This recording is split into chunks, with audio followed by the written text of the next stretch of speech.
Please बंद करा. आपलं काम राहिलं असेल तर आपण पुन्हा नंतर 10 मिनिटाच्या ब्रेक नंतर करू शकाल ते, किंवा जे झालं असेल तेवढंच आपण आज सादर करू.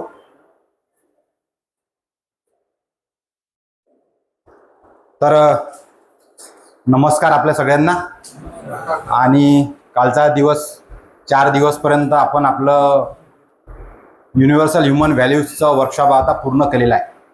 आणि आज शेवटच्या दिवसासाठी जाण्या अगोदर आपण पहिल्यांदा थोडंसं कालचं जे रिव्हिजन आहे ते आपण आता थोडंसं करून घेऊया. तर आपण काल जेव्हा सुरुवात केली त्यावेळेला आपण बघितलं की ह्युमन एज्युकेशन आणि संस्कार, मानवीय शिक्षा संस्कार हे काय आहेत. आणि या अनुषंगाने आपल्याला लक्षात आलं की आपल्या मानवीय दृष्टी आपली काय आहे, मानवीय मूल्य आपले काय आहेत, आणि त्यानुसार आपलं आचरण जे आहे ते करण्यासाठी आपण प्रशिक्षित आहो का, हे सगळं आपल्याला समजून घ्यायचं असेल. आणि जर आपण असं करू शकलो, आपली मानवीय दृष्टी आपण विकसित केली किंवा आपल्याला मानवी स्वभाव कळला आणि मग आपण मानवीय दृष्टिकोनातून जर आपण आचरण करायला सुरुवात केली तर आपल्याला एक चांगला मानवीय सभ्यता जी आहे ती आपल्याला बनवता येऊ शकते. आणि हे जर करायचं असेल तर आपण पहिल्या दिवशी सुरुवात केल्याप्रमाणे सगळ्यात पहिल्यांदा युनिव्हर्सल ह्युमन व्हॅल्यूज काय आहेत हे आपण बघितलं. त्यामध्ये आपण हे लक्षात घेतलं की ह्या युनिव्हर्सल व्हॅल्यूज ह्या सर्वव्यापी आहेत, त्या रॅशनल आहेत आणि व्हेरीफायबल आहेत. आपण त्यांना तपासून पाहू शकतो आणि त्या तपासून पाहिल्यानंतर आपण त्यामधून जर आपलं जीवन व्यतीत करायचा प्रयत्न केला तर आपण हार्मोनीमध्ये राहू शकतो. अशा ज्या ह्युमन व्हॅल्यूज आहेत, ह्या ह्युमन व्हॅल्यूज गायडेड जर आपलं स्किल एज्युकेशन असेल तर निश्चितच आपल्याला जो मानवी समाज किंवा आपल्याला जी सभ्यता तयार करायची आहे त्याकरता आपण प्रयत्न करू शकतो, ज्याला आपण इक्विटेबल अँड जस्ट सोसायटी म्हणतो. हे जर आपल्याला करायचं असेल तर मग आपण बघितलं की human being living in the human consciousness, आपल्या या सगळ्या याच्यामध्ये आपण जेव्हा सुरुवात केली त्यामध्ये आपण हा चार्ट बघितला की माझ्याजवळ राईट अंडरस्टँडिंग असलं पाहिजे, रिलेशनशिप मला एक दुसऱ्यासोबत पूरक संबंध दिसले पाहिजेत, आणि मग फिजिकल फॅसिलिटीजचा वापर करत असताना मी निसर्गाला कसा परस्पर पूरक आहे हे आपण समजून घेतलं पाहिजे. ह्या जर गोष्टी आपण करू शकलो तर मग आपल्याला खऱ्या अर्थाने कालच्या दिवसभरामध्ये आपण बघितलं की हार्मोनी म्हणजे काय, हार्मोनी समजून घेण्याचा प्रयत्न आपण या माध्यमातून केला. तिथे आपल्याला असं लक्षात आलं की आपल्याला harmony in the human being पहिले समजून घ्यायला पाहिजे. ती समजली की मग आपण दुसऱ्या टप्प्याकडे हार्मोनी इन द फॅमिलीकडे जाऊ शकतो. हार्मोनी इन द फॅमिली समजली तर मग आपल्याला हार्मोनी इन द सोसायटीकडे आपल्याला जाता येऊ शकते. हार्मोनी इन द सोसायटी झाल्यानंतर मग आपल्याला हार्मोनी इन द नेचर काय आहे हे सुद्धा समजता येते. आणि ह्या सगळ्या गोष्टी आपल्या समजण्याच्या आहे. आणि यासाठी जर आपल्याला प्रयत्नरत व्हायचं असेल, प्रयास करायचे असतील तर मग आपल्याला आणखीन ह्या 4 गोष्टी बघाव्या लागेल की माझ्या वैयक्तिक स्तरावर मी हार्मोनीमध्ये आहे का, हार्मोनी ॲट इंडिव्हिज्युअल लेवल.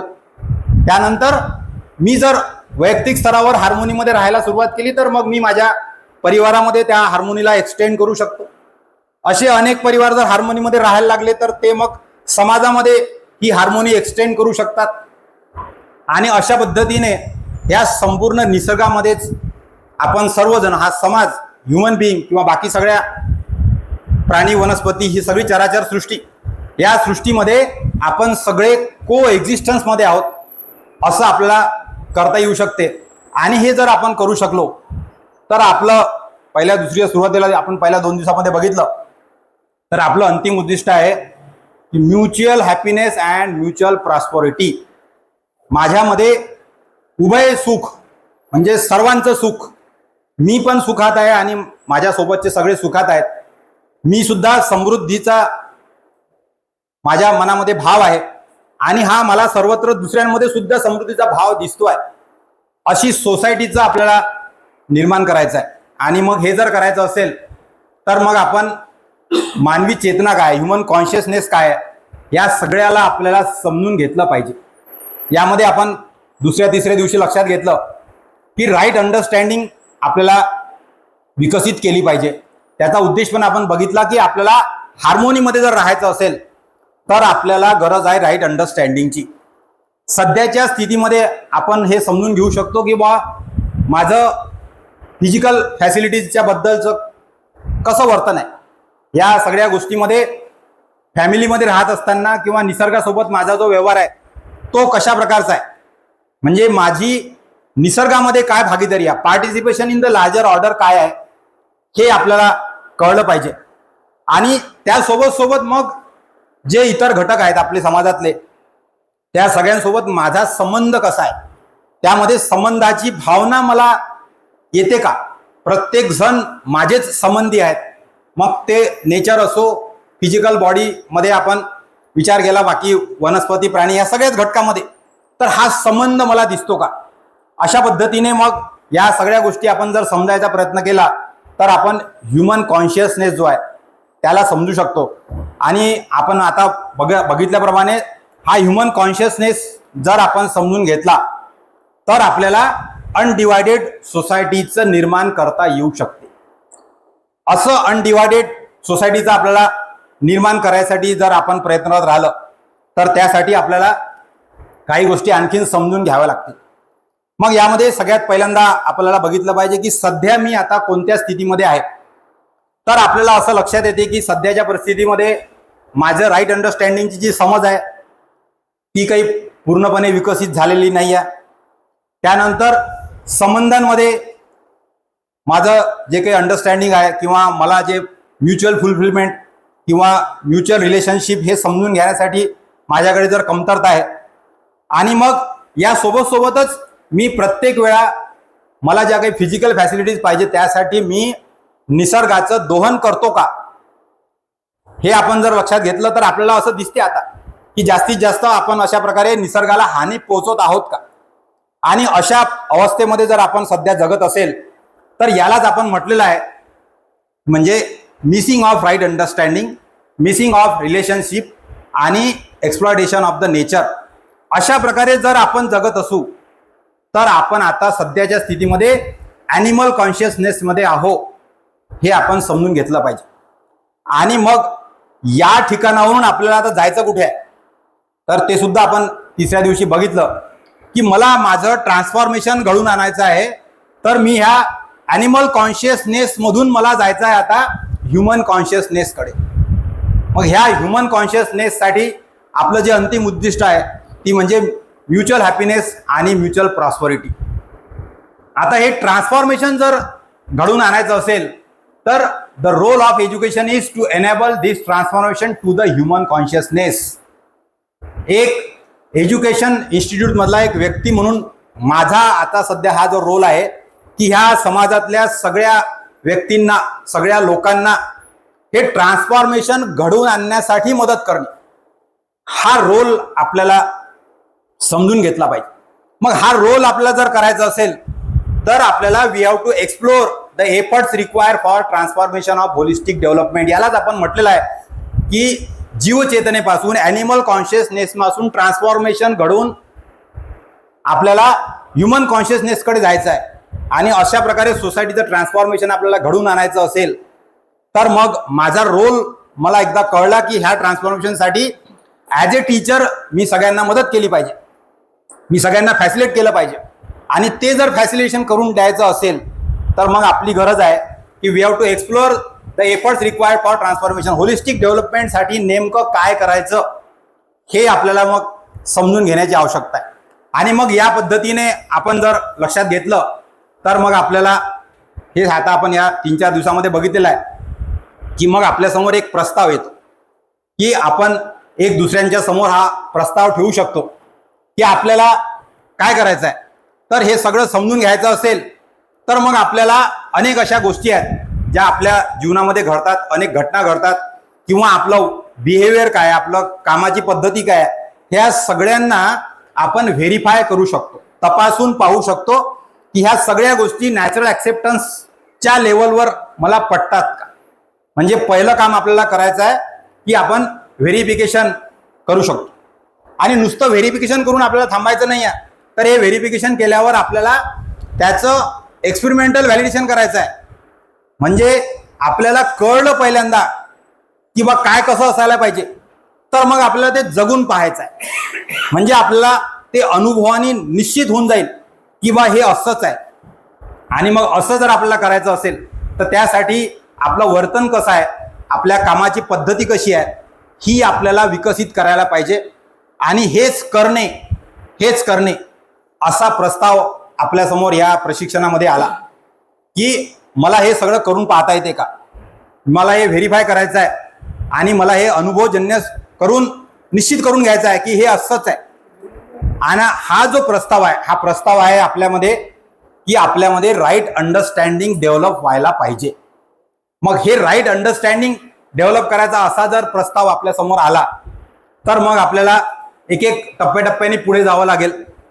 मग आपण याच्यामध्ये समजून घेतलं की आपलं बेसिक ॲस्पिरेशन ह्युमन की चाहना क्या है, आपल्याला काय पाहिजे असते. आपण प्रत्येकाला कोणालाही लक्षात घेतलं विचारलं तर मला हॅपीनेस आणि प्रॉस्पेरिटी पाहिजे. पण मला फक्त आत्ताच हॅपी व्हायचं आहे का, तर असं नाही आहे. मग आपल्याला हे लक्षात आलं याच्यामध्ये की हे सगळं कंटिन्युटीमध्ये मला पाहिजे. म्हणजे happiness and prosperity in continuous. आणि मग अशा स्थिती जी आहे की ज्यामध्ये आपल्याला हॅपीनेसमध्ये निरंतर राहता येऊ शकेल. मला निरंतर समृद्धीचा भाव माझ्यामध्ये असेल.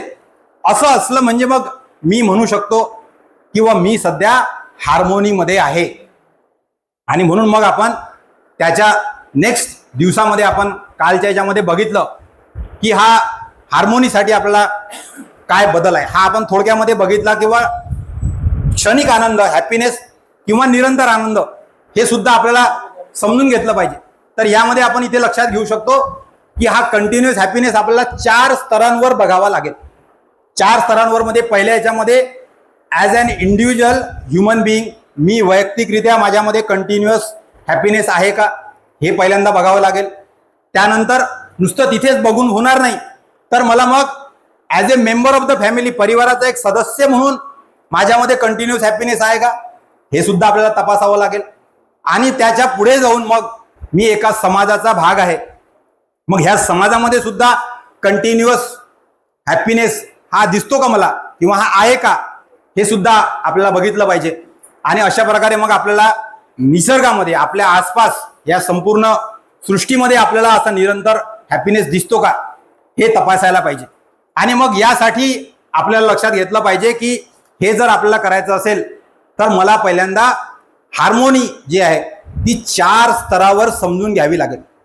म्हणजे पहिल्यांदा मला हे लक्षात घेतलं पाहिजे की जेव्हा मी म्हणतो की बघ निरंतर हॅपीनेस माझ्यामध्ये आहे, म्हणजे harmony in the human being हे मला पहिल्यांदा समजून घ्यावं लागेल. ते जर समजलं तर मग मी दुसऱ्या टप्प्याला हार्मोनी इन द फॅमिली जे आहे ते सुद्धा समजून घेऊ शकतो. तिसऱ्या स्तरावर मग मला परिवारामधली जर हार्मोनी लक्षात आली तर अशा अनेक परिवारांचा मिळून जो समाज तयार झालेला आहे त्यामध्ये मग आपण हार्मोनी इन द सोसायटी सुद्धा आपल्याला कळू शकते किंवा आपल्याला ती समजली पाहिजे. आणि अशाच पद्धतीने मग आपल्याला लक्षात येईल की आपल्या ह्या संपूर्ण सृष्टीमध्ये हार्मोनी ही आहेच.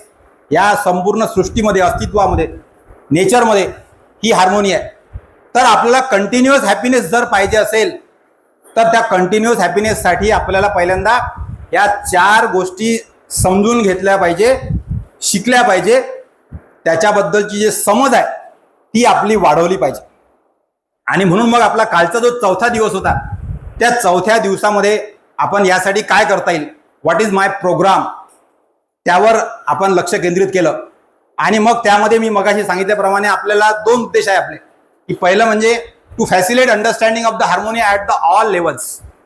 याच्या 4 आपण स्तर बघितले. ह्या प्रत्येक स्तरावर हार्मोनी आहे का हे समजण्यासाठी मदत करणे, हे समजण्यासाठी मदत करणे म्हणजे टू फॅसिलिटेट. ह्या असा प्रस्ताव आपल्या समोर येतो किंवा मी अशा प्रकारचं करू शकतो का. आणि मग त्यासोबत to understand the harmony, to live with the harmony in the all levels. म्हणजे ह्या 4ही लेवलला मग मला हार्मोनीमध्ये राहता येते का.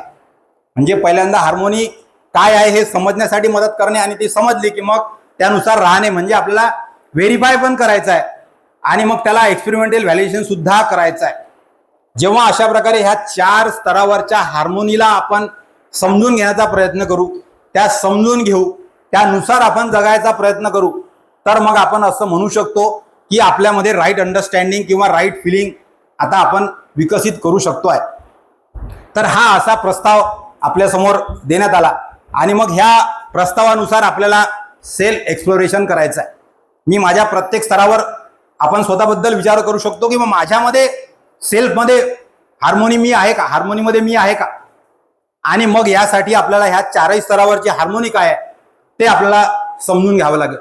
मग आता पहिल्यांदा आपण यामध्ये पहिल्या टप्प्यामध्ये लक्षात घेऊ.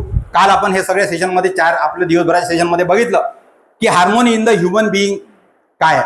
मग ह्या harmony in the human being मध्ये आपण जर विचार केला तर अगोदर आपण समजून घेतलेलं आहे की आपलं शरीर आणि आपला सेल्फ ह्या दोघांमध्ये पण व्यवहार चालतो. या दोघांमध्ये पण आपण इन्स्ट्रक्शन आणि सेन्सिंग अशा प्रकारचा आपलं व्यवहार त्यामध्ये होत असतो. हे दोन्ही वेगळे आहेत हे आपण लक्षात घेतलं. पण यामध्ये आपल्याला आता लक्षात घेतलं पाहिजे की सध्या स्थितीमध्ये आपण जर फक्त शरीराचा विचार केला तर या ठिकाणी आपण फक्त पचांना निर्वाह करणं एवढ्याच गोष्टीवर आपलं लक्ष केंद्रित आहे. परंतु आपल्याला harmony in the human being समजून घ्यायची असेल तर आपल्याला लक्षात घेतलं पाहिजे की मला आता नोइंग आणि अज्युमिंग, जानना और मानना, ये भी मुझे करना पड़ेगा.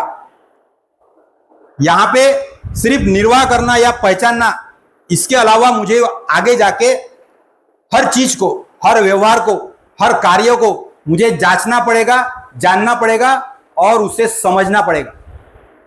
इस प्रकार से मुझे यह देखना है कि मेरा शरीर और मैं, बॉडी आणि सेल्फ यामध्ये आपल्याला मग को एक्झिस्टन्स दिसून येईल. ह्या दोन्ही गोष्टी वेगळ्या नाही तर यामध्ये मग सहअस्तित्व आहे. दोन्ही गोष्टी एकामेकाला पूरक आहे आणि ही जी पूरकता आपल्याला दिसायला लागली की त्यालाच आपण म्हणतोय की harmony in the human being. Body आणि सेल्फ हे दोनही एकमेकाला सुसंगतपणे व्यवहार करतायत. दोघही एकमेकाचं पूरक अशा गोष्टी करतायत. शरीराच्या ज्या गरजा आहेत त्या पूर्ण करण्याकरता सेल्फ काम करतोय. सेल्फ मधले असलेल्या ज्या फिलिंग्स आहेत त्या फिलिंगसाठी आपण बॉडी करून वेगवेगळ्या क्रिया प्रतिक्रिया याची समज विकसित केलेली आहे. आणि अशा पद्धतीने आपल्याला यामध्ये लक्षात घेतलं पाहिजे की पहिल्यांदा माझ्या स्वतःमध्येच हे जे हार्मोनी आहे ती आहे की नाही ती समजून घ्यायची आहे. मग ह्यासाठी आपल्याला सगळ्यात पहिल्यांदा समजून घ्यावं लागेल की हार्मोनी इन द सेल्फ काय. आपण इथे बघितल्याप्रमाणे दोन गोष्टी बघितल्या. आपला harmony in the human being मध्ये हार्मोनी इन द सेल्फ सुद्धा बघावी लागेल आणि हार्मोनी इन द बॉडी सुद्धा बघावी लागेल. मग या ठिकाणी आपल्याला दोन गोष्टी महत्वाच्या असतील. I understand the need of the self and fulfil this needs. हे आपलं पहिलं काम आहे. मी ह्या गोष्टी माझ्या सेल्फच्या काय गरजा आहेत आणि त्या आय फुलफिल दिस नीड्स त्या मी पूर्ण करतो का हे आपल्याला स्वतःमध्ये बघावं लागेल. त्याचप्रमाणे माझ्या शरीराच्या काय गरजा आहेत आणि त्या पूर्ण होत आहेत का हे सुद्धा मला बघावं लागेल. आणि म्हणून मग आपल्याला harmony in the human being समजून घ्यायचं असेल तर पहिल्यांदा हार्मोनी इन द सेल्फ काय आहे हे आपल्याला लक्षात घेतलं पाहिजे. आता या हार्मोनी इन द सेल्फ मध्ये आपण लक्षात घेताना आपल्या सेल्फच्या ज्या क्रिया आहेत तिथे आपलं लक्ष गेलं पाहिजे. आणि मग ह्या सेल्फच्या क्रियेमध्ये आपण लक्षात घेतलं की आपल्या जे की व्यवहार आणि आपले जे कार्य आहेत हे बरेच वेळा आपले व्यवहार आणि कार्य जे आहेत हे मान्यतेच्या आधारावर असतात, प्री कंडिशनिंगवर असतात. इकडे आपलं लक्ष गेल्यानंतरच आपल्याला ते लक्षात येईल की काय होत आहे.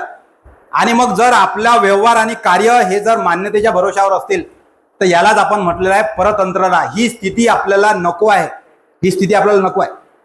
त्याचप्रमाणे आपले कधी कधी व्यवहार आणि कार्य जे आहेत हे आपल्या सेन्सेशनच्या आधारावर असतील, संवेदनाच्या आधारावर असतील.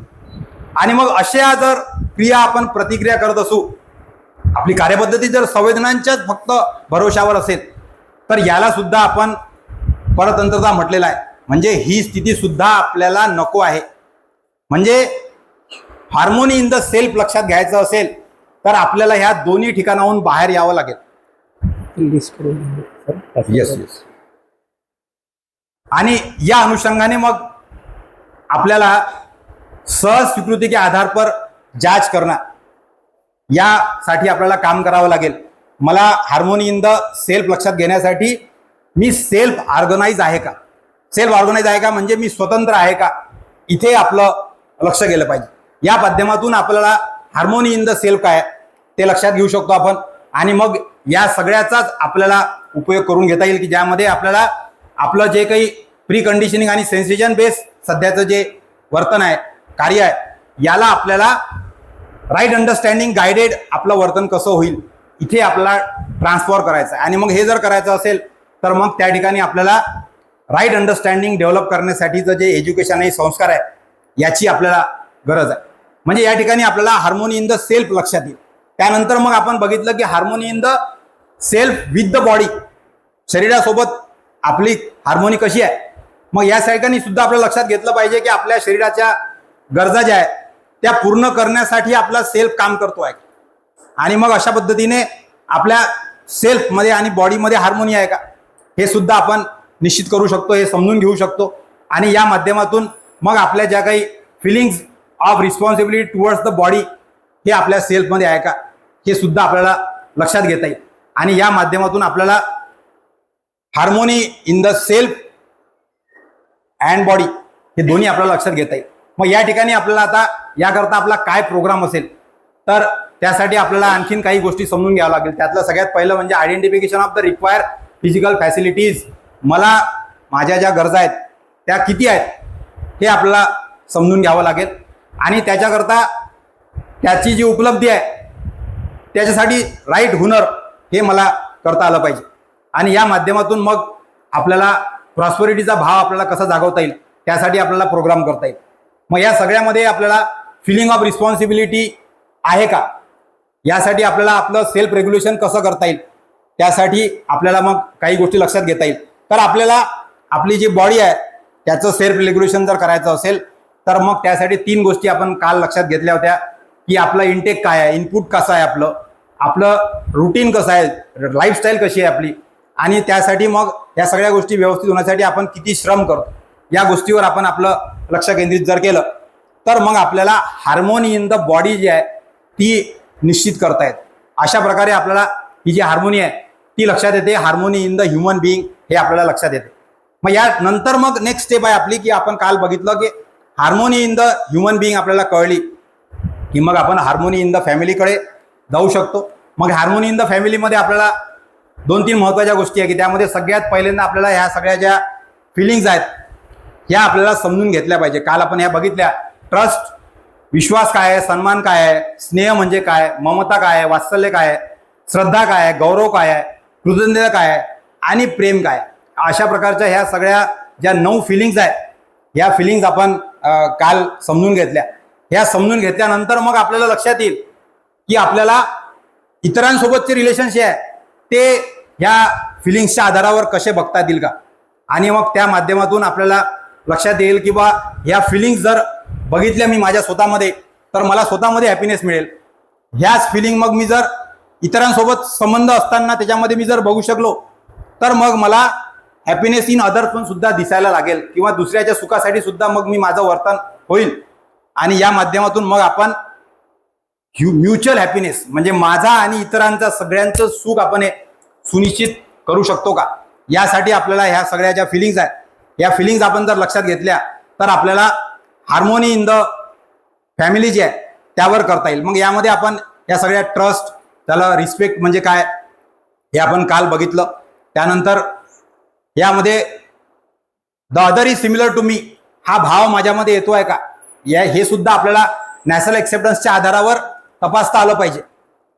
त्यानंतर मग दुसऱ्याचा कॉन्फिडन्स त्यासाठी काय आहे हे मला बघता येते का त्यावर सुद्धा आपल्याला काम करता आलं पाहिजे. आणि या माध्यमातून मग आपल्याला लक्षात घेतलं पाहिजे की the other is similar to me and we are complementary to each other हे आपल्याला दिसलं पाहिजे. दुसरा हा माझ्यासारखाच आहे आणि आपण एक दुसऱ्याला पूरक आहोत हा भाव माझ्याकडे आला पाहिजे. या पद्धतीने आपल्याला हा जर भाव येत असेल तर मग हार्मोनी इन द फॅमिली जी आहे ते आपण निश्चित करू शकतो. या सगळ्या स्तरावर आपण बघितलं की या सगळ्या ज्या भावना आहेत 9 फिलिंग्ज आहेत या फिलिंग्ज आपण समजून घेतल्या. यामधली महत्त्वाची भावना जी शेवटची आपल्याला विकसित करता आली पाहिजे की हर एक को संबंध के रूप में स्वीकारणे का भाव हा माझ्यामध्ये आला पाहिजे. म्हणजे लव फॉर ऑल, मी सगळ्यांच्या प्रती माझं प्रेम एकसारखंच आहे, हा भाव माझ्यामध्ये येतो का? अशा पद्धतीचा आपला जर भाव येत असेल तर मग आपल्याला म्हणता येईल की बा आपल्या फॅमिलीमध्ये सुद्धा हार्मोनी आपण आणू शकतो किंवा आपल्या फॅमिलीमध्ये सुद्धा हार्मोनी आहे. मग अशा प्रकारे जर हार्मोनी फॅमिलीमध्ये असेल तर मग तिथून आपल्याला नेक्स्ट जाता येईल की आपल्याला सोसायटीमध्ये हार्मोनी आहे का ते सुद्धा बघता येईल. आणि मग हे आपण कालच्या याच्यामध्ये बघितलं की हार्मोनी इन द सोसायटी जर बघायचं असेल तर मग आपल्याला लक्षात घेतलं पाहिजे की प्रत्येक इंडिव्हिज्युअलमध्ये राईट अंडरस्टँडिंग आणि राईट फिलिंग असल्या पाहिजे. त्यानंतर प्रॉस्पेरिटीच्या बाबतीमध्ये प्रत्येक परिवारामधील सदस्याला उभय समृद्धीचा अविवाह झाला पाहिजे. सोसायटीमध्ये एकामेकावर विश्वास असला पाहिजे, फिअरलेसनेस असला पाहिजे. आणि मग आपल्याला ह्या सगळ्यामध्ये लक्षात घेतलं पाहिजे की आपण सगळे को एक्झिस्टन्समध्ये आहोत, आपण एकमेकांना सगळ्यांना पूरक आहोत. आणि अशा माध्यमातून आपण हार्मोनी इन द सोसायटीमध्ये आपल्याला लक्षात घेतलं तर आपल्याला जे 4-5 कामं करायची असतील ते आपण बघितले की पहिल्यांदा आपल्याला एज्युकेशन संस्कारच्या माध्यमातून हे आपल्याला शक्य आहे. सेल्फ रेग्युलेशन आपल्या हेल्थ करता करून जर आपण केलं तर आपल्याला हे शक्य आहे. त्यानंतर मग आपल्याला वर्कसाठी आपल्याला कशा प्रकारे प्रोडक्शन केलं पाहिजे, समृद्धीसाठी आपल्याला काय केलं पाहिजे, आणि अशा माध्यमातून आपण पुढे जाऊ शकतो आणि आपल्या हार्मोनी इन द जे सोसायटी आहे त्याला आपण आणखीन पुढच्या स्तरावर आपण नेऊ शकतो. मग या पद्धतीने आपल्याला हार्मोनी इन द सोसायटी जर कळली तर मग आपल्याला हार्मोनी इन द नेचर काय आहे हे सुद्धा कळायला सोपं जाते. मग यामध्ये आपण बघितलं आहे की ज्या आपल्या 4 ऑर्डर्स आहेत यामध्ये आपलं bio order, physical order, human order आणि ॲनिमल ऑर्डर, या सगळ्या ऑर्डरमध्ये आपल्याला लक्षात येते की प्रत्येक ऑर्डर ही एक दुसऱ्याला पूरक आहे. इथे आपण बायो ऑर्डर आणि फिजिकल ऑर्डरमध्ये पण पाहू शकतो की ह्यांचं इंटरॅक्शन आहे, आपोआप ह्या एकामेकाला पूरक असे कार्य आपोआपच करतायत. फिजिकल बायो ऑर्डर आणि ॲनिमल ऑर्डरमध्ये सुद्धा तसंच आहे. पण आपली जी ह्युमन ऑर्डर आहे इथे आपल्याला असं राईट अंडरस्टँडिंग डेव्हलप करता आलं पाहिजे. म्हणजे ह्युमन ऑर्डर ही सुद्धा फिजिकल ऑर्डर किंवा बायो ऑर्डर किंवा ॲनिमल ऑर्डर याला पूरक आहे की नाही आहे, ही पूरकता असणे म्हणजे आपण त्याला म्हणू शकतो की हार्मोनी इन द नेचर. आणि ही आहेच, निसर्गामध्ये आपल्याला ते दिसते. पण इथे आता आपल्याला आपल्या ह्युमन ऑर्डरमध्ये याच्यामध्ये काही अडचण आहे का हे आपण समजून घेतलं पाहिजे. आणि मग या माध्यमातून ह्या 4ही ऑर्डरवर आपल्याला व्यवहार कसे होतात हे आपण जर समजून घेतलं तर मग आपला व्यवहार कसा असला पाहिजे ते आपल्याला लक्षात येईल की आपलं जे कंडक्ट आहे ते कसं आहे. आणि या माध्यमातून आपल्याला हार्मोनी इन द नेचर काय आहे हे कळू शकेल. आणि त्यासाठी मग आपण आपल्याला ज्या कार्य आणि व्यवहार आहेत त्या व्यवहारांना आपण नियंत्रित करू शकतो. आणि याचा अंतिम उद्दिष्ट आपलं असंच राहील की mutual fulfilment amongst all order. ह्या 4ही ऑर्डरमध्ये म्युच्युअल फुलफिलमेंट असली पाहिजे किंवा ती आहे हे दिसणे म्हणजेच याला आपण म्हटलेलं आहे की हार्मोनी इन द नेचर. मग अशा प्रकारे कालच्या पूर्ण सेशनमध्ये आपण लक्षात घेतलं की हार्मोनी इन द नेचर कसं आहे. आणि या माध्यमातून आता आपल्याला याच्या पुढे काय आहे त्यासाठी आपल्याला आता सर आजचं सेशन जे आहे ते पुढे कंटिन्यू करते. धन्यवाद.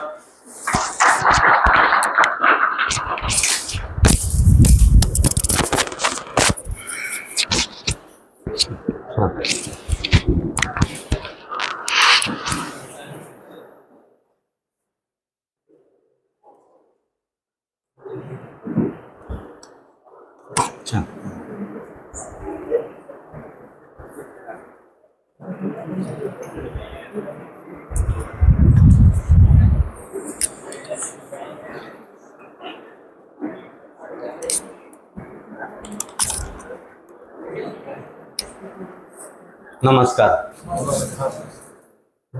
सरांनी 4 दिवसाचा म्हणजे जे रिकॅप म्हणतोय ना सरांनी घेतला आणि मला असं वाटतं की तुमच्यापैकी पण मग असेच लोक आमच्यासोबत यावं आणि मग म्हणजे को फॅसिलेटर आणि ऑब्झर्वर असे आणि तुमचे भिसे भैया तर आहेतच, मग ख्याती दिदी पण येतील आणि तसंच मग वेगवेगळे तुम्ही येणार.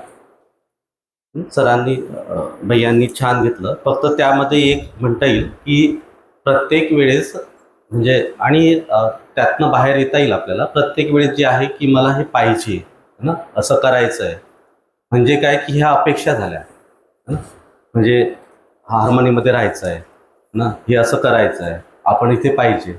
तर ह्या अपेक्षा झाल्या. पण आपण म्हणतोय हे अपेक्षा झाल्या म्हणजे की आपण आता we are driven from someone else, म्हणजे आपली हार्मनी आहेच आणि ती ओळखून आता आपण तसं जगणार आहे. म्हणजे जी हार्मनी आहे तसं आपण जगणार, तर त्याला म्हटलंय स्वागत भाव. तो हार्मनी इज देयर न, वो है ही. तर कळालं की उस भाव के साथ मैं रहता हूँ और फिर मेरा एक्सप्रेशन है, ना की मुझे भी चाहिए है ना, पाहिजे हे आहे एक्सपेक्टेशन्स असं. आणि एक्सपेक्टेशन तुम्ही म्हणाल सर एक्सपेक्टेशन तर आहेतच की नाही. मग एक्सपेक्टेशन बाहेरच्याकडनं करा, म्हणजे बाहेरचे म्हणजे आपल्या आपण सोडून इतरांकडनं करायचं की आपण आपल्याकडनं दुसऱ्यांसाठी करायचं. काय वाटतं सध्याच्या अपेक्षा काय आहेत? कळाला माझा प्रश्न? आपल्या अपेक्षा कशा आहेत? ऑलवेज की यांनी हे करायला पाहिजे, ते करायला पाहिजे. आपली ही अपेक्षा आहे का मी काय करायला पाहिजे? तर आता पण तिथे चेंज व्हायला पाहिजे की मी हे करायला पाहिजे आणि ही जे मी करणं आहे हा आहे स्वागत भाव, की अभी मैं उसमें हूँ आणि आत्ता माझं करणं, आता माझं तिथे राहणं. तर हा थोडासा चेंज. आणि त्या का म्हणतोय आपण? कारण तो हार्मनी आहेच. परत आज आपण तिथे जाऊया की आज ती रियालिटीला आपण टच करायचा प्रयत्न करू की आपण 4 दिवसापासून म्हणतोय ना की ती आहे आहे, तर ती कशी आहे, का आहे ना, तर त्यासाठी आपण जाऊया. तर आजचं सेशन आपण इथनं सुरुवात करूया ना. तर we went to this content कि जहाँ तक मेरे जीने का फैलाव है वो मेरे समजने की वस्तू है. मग कुठे कुठे माझ्यामध्ये, परिवारामध्ये, समाजामध्ये आणि या निसर्गासोबत माझं जगणं आहे. मग तिथे आपण पाहण्याचा प्रयत्न केला की ती हार्मनी आहेच. आणि आता आपण आज जाऊया की ती हार्मनी का आहे. पण त्याच्या अगोदर आपण पाहूया की जर ती हार्मनी आहे आणि तशी दिसली तर माझं आता कंडक्ट कसं होणार, म्हणजे माझं आचरण कसं होणार. आणि त्या आचरणला म्हटलेलं आहे की ह्युमन कंडक्ट. आणि इथे मग इथे आपण म्हणतोय की देर इज अ डेफिनेटनेस है ना, definitiveness of human conduct. Definitiveness means there is a definiteness. आणि आज असं दिसतंय का की माझं निश्चित आचरण आहे? काय वाटतंय? आचरण आज मानवीय आचरण निश्चित आहे की अनिश्चित आहे? तर अनिश्चित का आहे ना, तिथे आपण जाऊया है ना. आणि निश्चित असेल तर ते कसं असेल, तर हा एक प्रस्तावच. भैयाने सांगितलं की जे काही आहे आपला हा एक प्रस्ताव आहे आणि त्या प्रस्ताव रूपाने आपण हे मांडतोय की जी रियालिटी आहे. आणि काल आपण पाहिलं की नेचरमध्ये पण आपण सोडून जे 3 अवस्था आहेत, त्या 3 ऑर्डर्स आहेत, त्या तिथे परस्पर पूरकता आपल्याला दिसते, तो संबंध दिसतोय है ना. आणि तो संबंध आपल्यामध्ये आहे की नाही ना, तिथे आपल्याला म्हणजे आपण प्रपोजल देतोय आणि तिथे व्हेरीफाय करायचं आहे. आणि त्यासाठी काल आपण संध्याकाळी एकदा पाहिलंय की आपल्यामध्ये दिसतेय का है ना, आपल्याला आपण दिसतोय का, तर आपल्यामध्ये त्या फिलिंग्स दिसत आहेत का. आणि त्यासाठीच मग काल आपण 1 मिनिटाचा तो एक्झरसाइज केला होता की एकदम शांत बसा आणि पहा आतमध्ये काही दिसलं होतं की नाही. तर आपण परत 1 मिनिट त्यांना घेऊया, 1-2 मिनिट त्यांना पाहण्याचा प्रयत्न करूया ना की काही दिसतंय का. आणि मग आज एक एक्झाम्पल घेऊया है ना, की त्या एक्झाम्पलच्या सोबत आपल्याला काही फिलिंग्स, आपल्याला सेन्स दिसणं म्हणजे काय काय वाटतंय. जसं आता हा माझा हात आहे, हा दिसणं म्हणजे काय, तुम्हाला डायरेक्ट दिसतोय ना. पण समजा आपण परस्परतेमध्ये बसलेलो आहे आणि ह्या परस्परतेमध्ये आता आपण बसू शकतो, म्हणजे विश्वास आहे. तर माझ्यात विश्वास आहे त्यामुळे मी तुमच्यासोबत जगतोय, तुमच्यासोबत विश्वास आहे म्हणून तुम्ही माझं ऐकताय ना. म्हणजे आपलं हे कोऑपरेशन, कोलॅबरेशन आहे. तर हे जे असणं आहे याचा सेन्स होतो का? जर तो सेन्स होत नाही, आता समजा विरुद्ध दिशेने की आपल्या दोघांमध्ये अविश्वास आहे है ना, की नाही तुम्ही मला ऐकूच शकत नाही, ते सेन्स होते. काय वाटतं?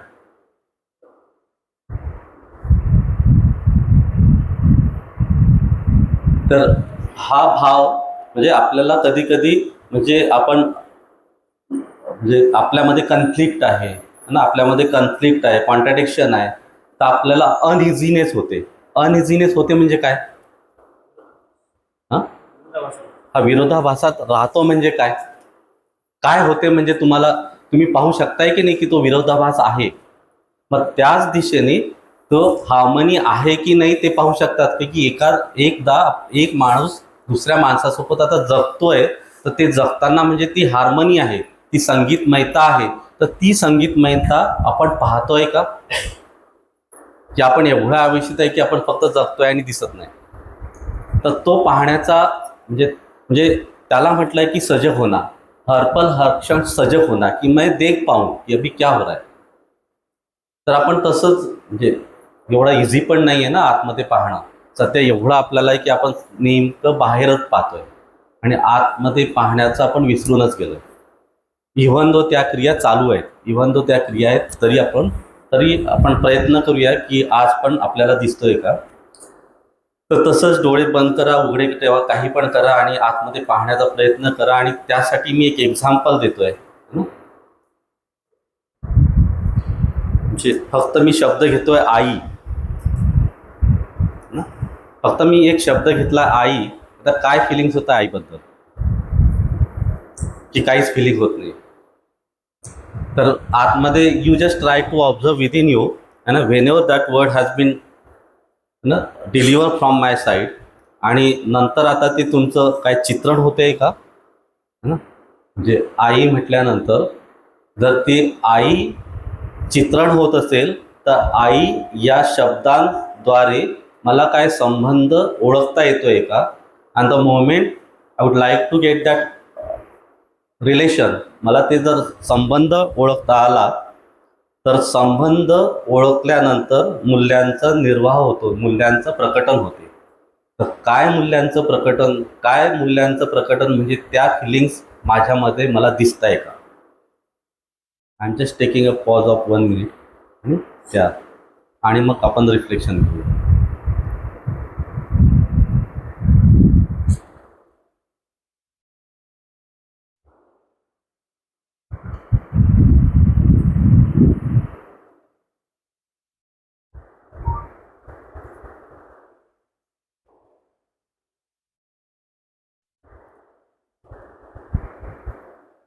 ठीक आहे,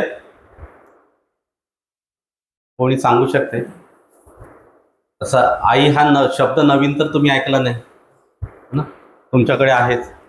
आता आई हा शब्द आणि ह्यानंतर तुमच्या फिलिंग्स, आणि या फिलिंग्स म्हणजे काय? The moment we recognise the relation, जसं जसं आपण संबंध ओळखतो तसं मूल्यांचा निर्वाह ना, तसं त्या मूल्यांचं निर्वाह म्हणजे आता माझं निश्चय नाही त्या संबंधांमध्ये जगण्याचं. आणि जेव्हा त्या संबंधांमध्ये माझं जगण्याचा निश्चय नाही, आता मला कळालंय की आता आईसोबत मी कसं आहे, म्हणजे आदान प्रदान क्रिया, म्हणजे आता मी आईसोबत कसा आणि आई माझ्यासोबत कशी,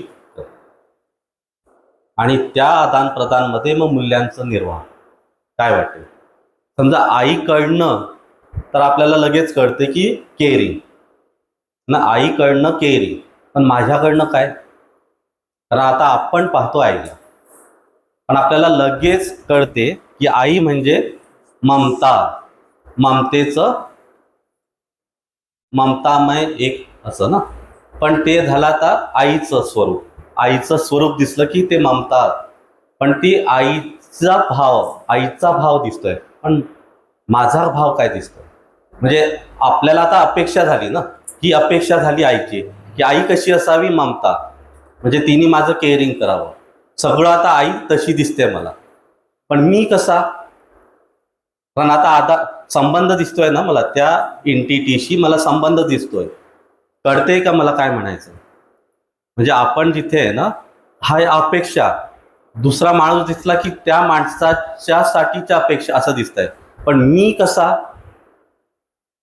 आई दिसल्यानंतर आता मी माझ्या साईडनी काय मूल्यांचं निर्वाह, माझ्या साईडनी काय आदान प्रदान, त्याचं काय निश्चयन राहणार?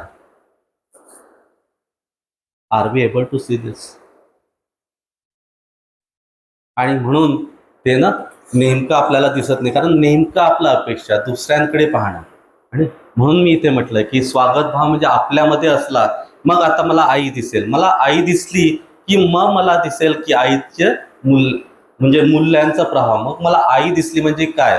आई दिसली म्हणजे एक सन्मान ना, आई दिसली म्हणजे कृतज्ञता, आई दिसली म्हणजे मला सेवा, हा पाठ. मग आपण म्हणजे आम्ही मुलांना म्हणजे हा नेहमी प्रश्न करतो की फोन करतो आपण घरी, फोन करतो घरी, काय फोन करतो? बाबांना फोन करतो, काय करतो? ATM, एनी टाइम मशीन ना, मनी मशीन आहे ना. ते पैसा पाहिजे असला की बाबा आठवतो, आज पैसे पाठवा, 200 टाका, 1000 टाका. आणि आईला फोन केल्यानंतर आईला काय विचारतो? आईला हा कधी विचारलंय की अरे आई, तू दररोज पूर्ण काम करते, तू थकली असेल, तुला कसं वाटते? आणि मी तिथे नाही आहे, म्हणजे मी असतानाही कुठे मदत करत होतो, पण मला आता जाणवते ना, मी तुला हेल्प करायला पाहिजे होती, पण मला आता कळते ना तू किती काम करत होती. असा फोन असतो. काय फोन असतो आईला? तर म्हणजे काय, मला आई हा शब्द माहित आहे, पण आईच्या शब्दांच्या द्वारे जे संबंध आहे, कुठेतरी तो संबंधाला क्वेश्चन आहे. आणि तुम्ही म्हणाल सर असं थोडीच आहे, आम्ही एवढं 40 वर्ष जगतोय, 35 वर्ष जगतोय आणि तुम्ही एकदमच हे काढताय. पण हे प्रपोजल आहे. थांबा, एका ठिकाणी थांबून पाहू तर खरी की खरंच त्या संबंधाचा निर्वाह आपण करतोय का की नाही. मग तसंच म्हणजे मग ते आहे फिलिंग्स दिसणं. ते का दिसत नाही? कारण आता आपल्या अपेक्षा ह्या म्हणजे आई म्हटलं की मग सगळ्यांकडे की ममतेचं स्वरूप. अरे पण तिच्याकडनं आपल्याला आहे. मुलगा म्हणून माझ्याकडनं काय दिसणार आहे? त्या फिलिंग्स दिसतात आहे का मला? तर त्या दिसणं म्हणजे टू बी देअर आणि टू बी अवेअर की आता माझ्याकडनं मी कसा बाबांसोबत, माझ्याकडनं मी कसा आईसोबत, माझ्याकडनं मी कसा बहिणीसोबत. तर मग ते आहे रिलेशन्स. पण आता रिलेशन म्हणताना आपण डायरेक्टली आपल्याला समोरचा दिसतो. मी केव्हा दिसणार? आणि जेव्हा जेव्हा त्या संबंधांमध्ये मी दिसतो, मग ती आहे फिलिंग्स. मग तिथनं दिसणं सुरुवात होते की मग त्या फिलिंग्स दिसल्या की मग त्या कशा निर्वाह करायचा, मग थॉट प्रोसेस, मग ते नंतर मी निर्वाह करतो, मग त्या माझं प्रकटन. मग म्हणजे ते मूल्य माझ्यामध्ये इंटॅक्ट होऊन माझं मग प्रकटन. मग सुखी हो के करना की हाँ मैं भी माँ के साथ हूँ, मैं भी उनकी साथ सेवा कर रहा हूँ. क्या लगता है? तर ते आहे पाहणं. तर हे जे प्रकटन आहे आणि हे जे प्रकटन आहे ते संबंध जर दिसला तर माझं डेफिनेटनेस आहे. कारण आता मला कळालं आहे आणि मला देर is a definiteness with the relations and the moment I know that there is a definiteness in relation. मग रिलेशनचा निर्वाह करण्यासाठी मूल्यांचं पण डेफिनेटनेस आहे आणि तसं डेफिनेटनेस माझं राहणार आणि त्याला म्हणताय कंडक्ट. आणि त्या conduct is also the definite conduct. मग आपण इथे पाहूया की मानवाचं आचरण डेफिनेट तरी आहे का. पहिला तो पार्ट इथे आपण प्रस्ताव देतो की तो आहेच. आणि इथे आपण तो प्रस्ताव आता जेव्हा प्रस्ताव म्हटला की तुमच्या साईडनी काय होणार? व्हेरीफाय करणार है ना. यू हॅव टू व्हेरीफाय की खरंच असं आहे का. आणि पाहूया. तर here we went through this. There is a harmony at different levels. No? The harmony at the level of self, no? The harmony at the level of self and the body, the harmony at the level of family, the rest of nature along with the existence. The moment I can able to see the harmony at the level of self, what is the happiness? It is the internal state. What is that internal state? It is the synergy within. It is the harmony within. So what is the state which is there internally that is getting expressed So what is getting expressed? So that happiness is getting expressed.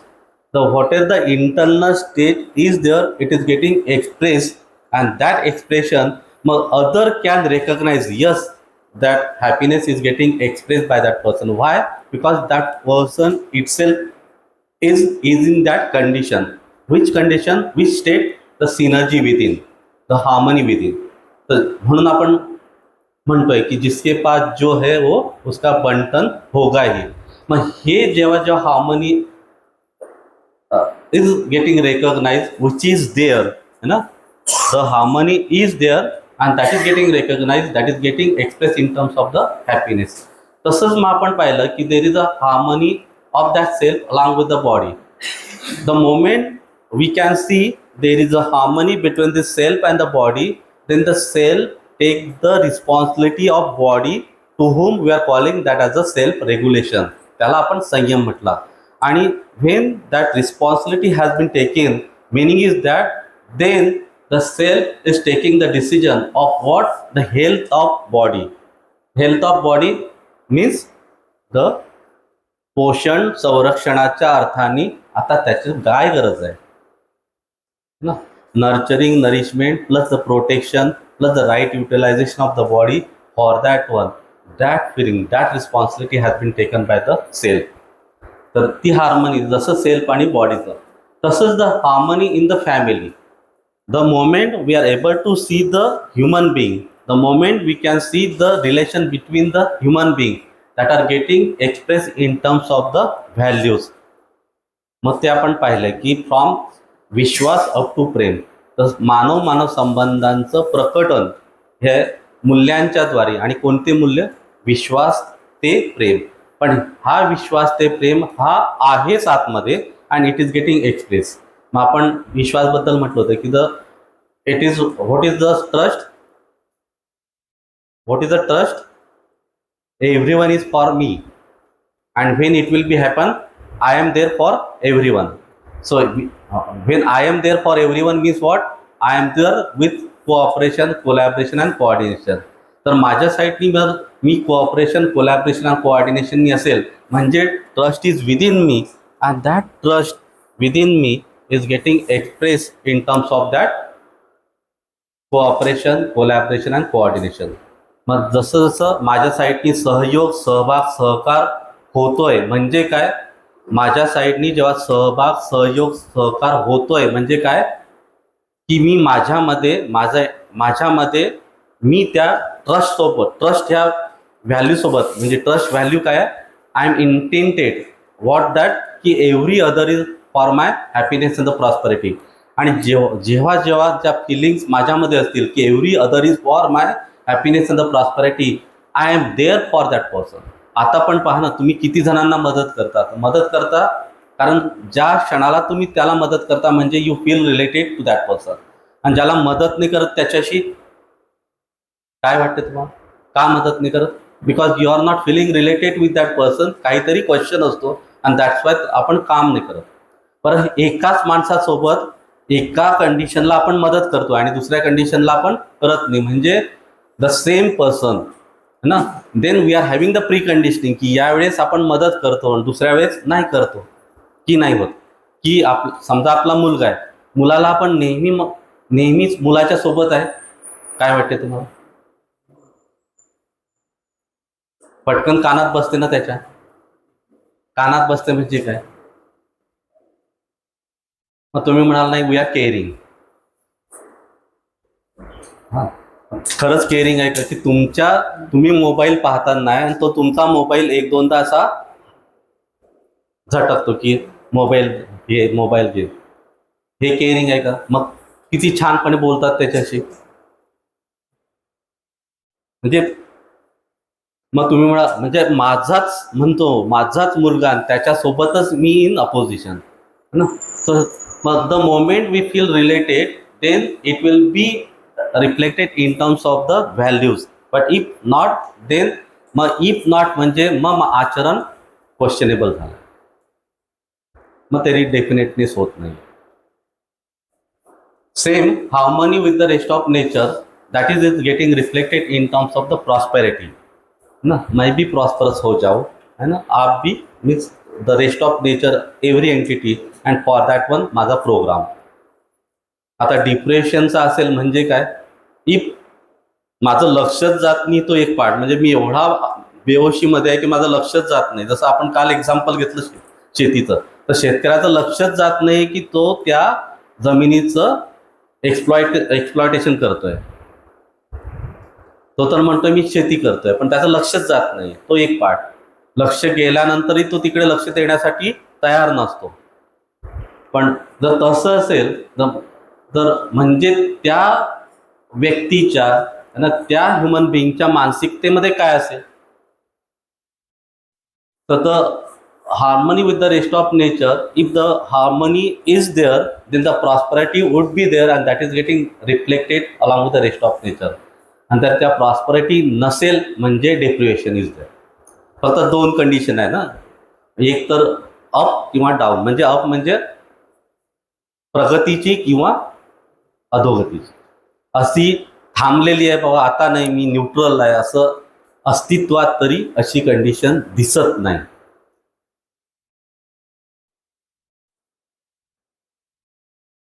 त्याला आपण open ठेवूया ना, अस्तित्वात नाही आहे, तुमच्याकडे आहे का तुम्ही चेक करा. Then the harmony with the whole existence. तर आपण मग नेचर आणि त्याच्यासोबत पाहिलं की को एक्झिस्टन्स इज देअर ना.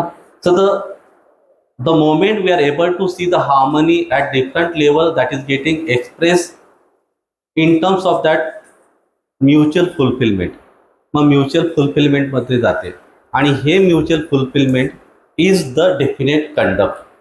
जसं जसं हार्मनी आहे तर जे म्युच्युअल फुलफिलमेंट आहे that is the conduct and that is the definite. तर हे हार्मनी इज देअर आणि त्याचं एक्सप्रेशन आहे ते डेफिनेट आहे. तर suppose harmony between that human being is not able to see, मग ह्या एक्सप्रेशनमध्ये चेंजेस आहे. सपोज जर ट्रस्ट नसेल, मग तो ट्रस्ट नाही हा एक्सप्रेशन जो आहे त्याला आपण विश्वासघात म्हटलेला आहे. मग विश्वासघाताच्या अलग अलग छटा आहेत, मग छल, कपट, दम, पाखंड. मग तिथे त्या आचरण जे आहे ते आहे इनडेफिनेट. म्हणजे काही ठिकाणी तर आपण सांगून त्याचं काही वेळेस तर आपण त्याला सांगत पण नाही पण अविश्वास करतो, काही वेळेस त्याला सांगून करतो, काही वेळेस तर म्हणजे सांगून परत मारून त्याला करतो. म्हणजे ह्या अलग अलग छटा आहेत अविश्वासाच्या. पण विश्वासाची, if the trust is within, it is getting reflected in terms of the सहकार, सहभाग, सहयोग. That's I will be there. तो एकच आहे, that is the definiteness. So whenever we are there with this harmony, the definiteness is there.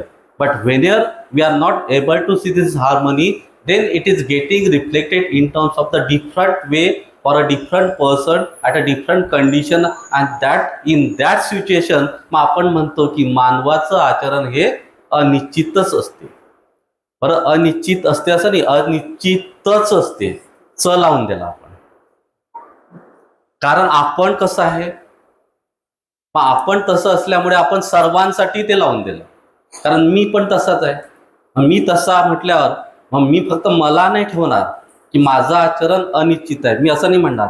मग माझं आचरण अनिश्चित मग मी सगळ्यांसाठी लावून देतो की अरे ये सबके लिए है और सब ऐसेच है, परत हे की नाही.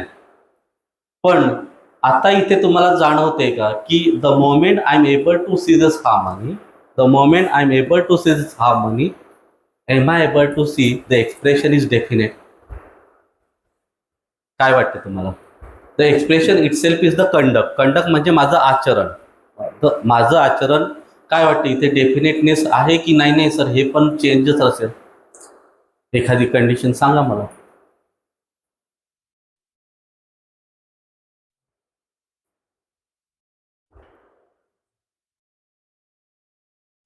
आणि आपण पाहिलं ना की झाडाचं आचरण काल म्हटलं की आंब्याचं झाड काय देणार, पेरूचं झाड काय देणार.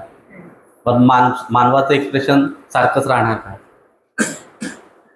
मग सारखं असेल की नाही?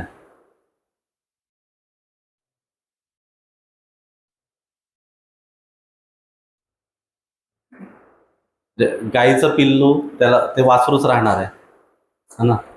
म्हशीचं तसंच राहणार आहे, है ना. कुत्र्याचं मांजरीसारखं पिल्लू होणार आहे का, है ना. तर ते कंडक्ट आहेच. तर तसंच ह्या आपण जर हा एक प्रस्ताव आहे की the moment we are able to be there at the reality the human being conduct is also definite, आणि इट इज देअर. आणि ते नसल्यामुळे आपल्याला त्रास आहे, जो आपल्याला तो कन्फ्लिक्ट आहे ना, तो कॉन्ट्रडिक्शन आहे. मग आपल्याला असं जाणवतं रे असं तर नाही की जे अनिश्चित आचरणमध्ये आपण खूप आनंदी असतो. काय वाटते तुम्हाला? then we are able to see that there is a contradiction, conflict is there. कारण कारण the harmony is there. जे आहे त्याला आपण टच नाही करत, त्यामुळे आपल्याला थोडंसं ते कॉन्ट्रॅक्शन सारखं होते. Now will see how one can achieve that definiteness. आता देर इज अ डेफिनेटनेस असं म्हटलंय. So here we are proposing a 2 different ways by which we can able to see the definiteness with the human being conduct. मानवीय आचरण definiteness कसं असेल तर आपण 2 वेगवेगळ्या पद्धतीने इथे पाहतोय ना. This is what the one way. मी कसा आहे तर मी असा आहे, माझ्या ह्या क्रिया आहे. आतापर्यंत आपण आपल्या क्रिया ज्या सांगत होतो ना, त्या इमॅजिनेशन मधल्या खालच्या आपण क्रिया सांगत होतो आणि नॅचरल ॲक्सेप्टन्सच्या क्रिया पण सांगत नव्हतो. तर ह्या क्रिया आहेत the moment I am able to touch the above portion ना, त्या नॅचरल ॲक्सेप्टन्सच्या क्रिया की तिथे रियालिटीच असते. तिथे फक्त जे आहे तेच असतो, है ना. अझम्पशन, प्रिझम्पशन्स आणि imagination that is getting touch only towards the imagination part. त्याच्यावर फक्त रियालिटी जे आहे ते. Then the moment I will able to refer that part, the moment I am able to refer that part meaning is what the reality as it is. तसंच मग माझं imagination आणि तसंच माझं conduct, and that is what the definiteness. Gajanan भाऊंना हे पाहण्याची इच्छा होती का?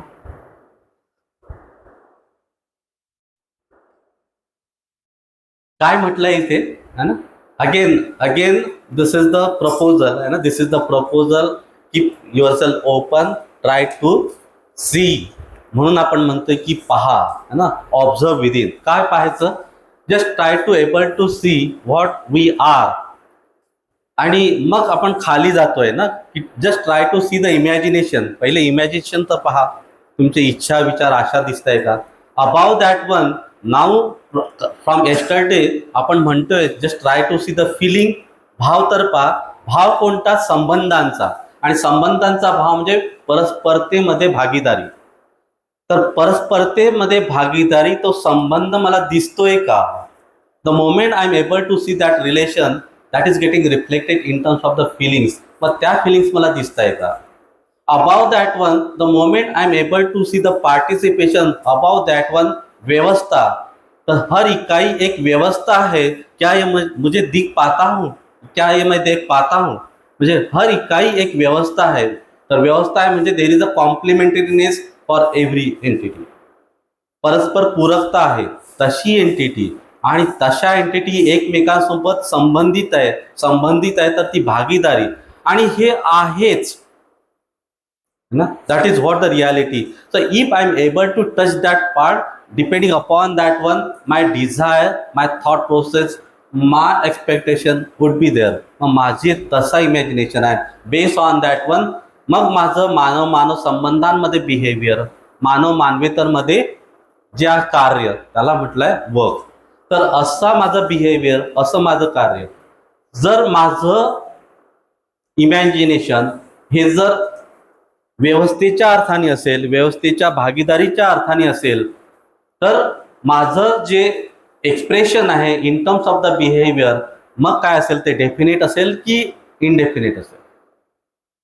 तर ते पार्टिसिपेशन आणि ती हार्मनी, ती व्यवस्था ओळखणं आणि ती रियालिटी ओळखणं की जी को एक्झिस्टन्स, तर त्याला म्हटलेला तो ब्लॉक जो म्हटलेला B1, तो एक ब्लॉक की तिथे मी नॅचरल आहे आणि हे मला ॲक्सेप्टच आहे. That is what the naturally accepted. म्हणून वी आर सेईंग दॅट की we should able to refer that part.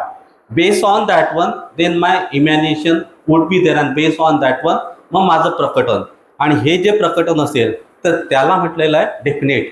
Otherwise, if we are not referring that upper portion, if we are not referring that upper portion, meaning, what is the meaning? Meaning is that we are referring the preconditioning and the sensation. And if we are referring that preconditioning and the sensation from outside, then based on that preconditioning and the sensation, my behavior is getting changed. मग ना बाप बडा ना भैया सबसे बडा रुपया. म्हणजे मग मला आई वडीलच दिसत नाही, बापच दिसत नाही, तर मला काय मित्र दिसणार, मला कोणता माणूस दिसणार है ना. मग तसं माझं कंडक्ट. मग जिसकी लाठी उसकी भैंस. मग माझ्याकडेच मला लाठी दिसतात, लोकांच्याही दिसतात. मग दुसऱ्यांच्या लाठीपेक्षा माझी लाठी मोठी कशी आणि किती मारणार ते मला दिसणार. So the depending upon that imagination, depending upon that preconditioning or sensation, the behavior is getting changed. But here we are proposing the definiteness is there. Is there means if we are referring the upper portion, upper block, that is the natural acceptance, then our imagination is definite and based on that one my conduct would be definite. Sir रियालिटीचा फरक करायचा. आता त्या मानवाला विनंतीची प्रक्रिया हां या प्रक्रियेमध्ये आपल्यामध्ये सांगितलेलं आहे. यामध्ये तरी ते एक दिसत हा. मग मला असं वाटते ना की तुमचं लक्ष गेलं नाही की जे आपण म्हणतोय की सेल्फ एक्सप्लोरेशन, आपण जे प्रक्रिया म्हटलेली आहे की वो है ही अभी मुझे वो कहाँ पे ढूंढना नहीं है ना. हे आता ह्या 10 क्रिया आपण म्हणतो आहेतच आणि हर मानवामध्ये आहे. असं नाही म्हणत आहे की एखाद्याकडे आणि बाकीच्यांकडे नाही. आता आपल्याला हे पाहायचं आहे म्हणून सेल्फ एक्सप्लोरेशन, म्हणून सेल्फ एक्सप्लोर करा. मग सेल्फ एक्सप्लोरेशन मध्ये मग आपण सांगितलं आहे की आता फक्त मग तिथे व्हेरीफाय करा. आणि मग ॲट द म्हणजे व्हेरीफाय करत असताना मग स्वतःच्या अधिकारावर, स्वयं के अधिकार पर देखिए कि क्या मुझे ऐसा ही लगता है. मग self exploration, that is what the process here we are talking about. Through that one we are able to touch that reality, that is the upper portion. The more and more म्हणजे काय, suppose आता तुम्ही पाहताय, जसं मी म्हटलं आहे की संबंध पहा, जसं मी म्हटलं आई पहा. आई हा शब्द आहे. मग आई हा शब्द मग आपल्यामध्ये मी म्हटलं व्हेरीफाय करा, सेल्फ एक्सप्लोर करा. मग सेल्फ एक्सप्लोर करत असताना आई, बाबा आणि मूल हे संबंध तुमच्याकडे एक्सप्लोर झालेत का? सेल्फ एक्सप्लोरेशन ना. आता व्हेरीफाय करा ना. व्हेरीफाय करत असताना मग आई मला दिसली ना, मूल म्हणून मी दिसलो. मग आता ते रिलेशन, त्या रिलेशनमध्ये मग मला दिसेल की माझी परस्परता काय. आई ही एक एंटिटी आहे, ती एक व्यवस्था आहे. मूल म्हणून मी एक व्यवस्था आहे.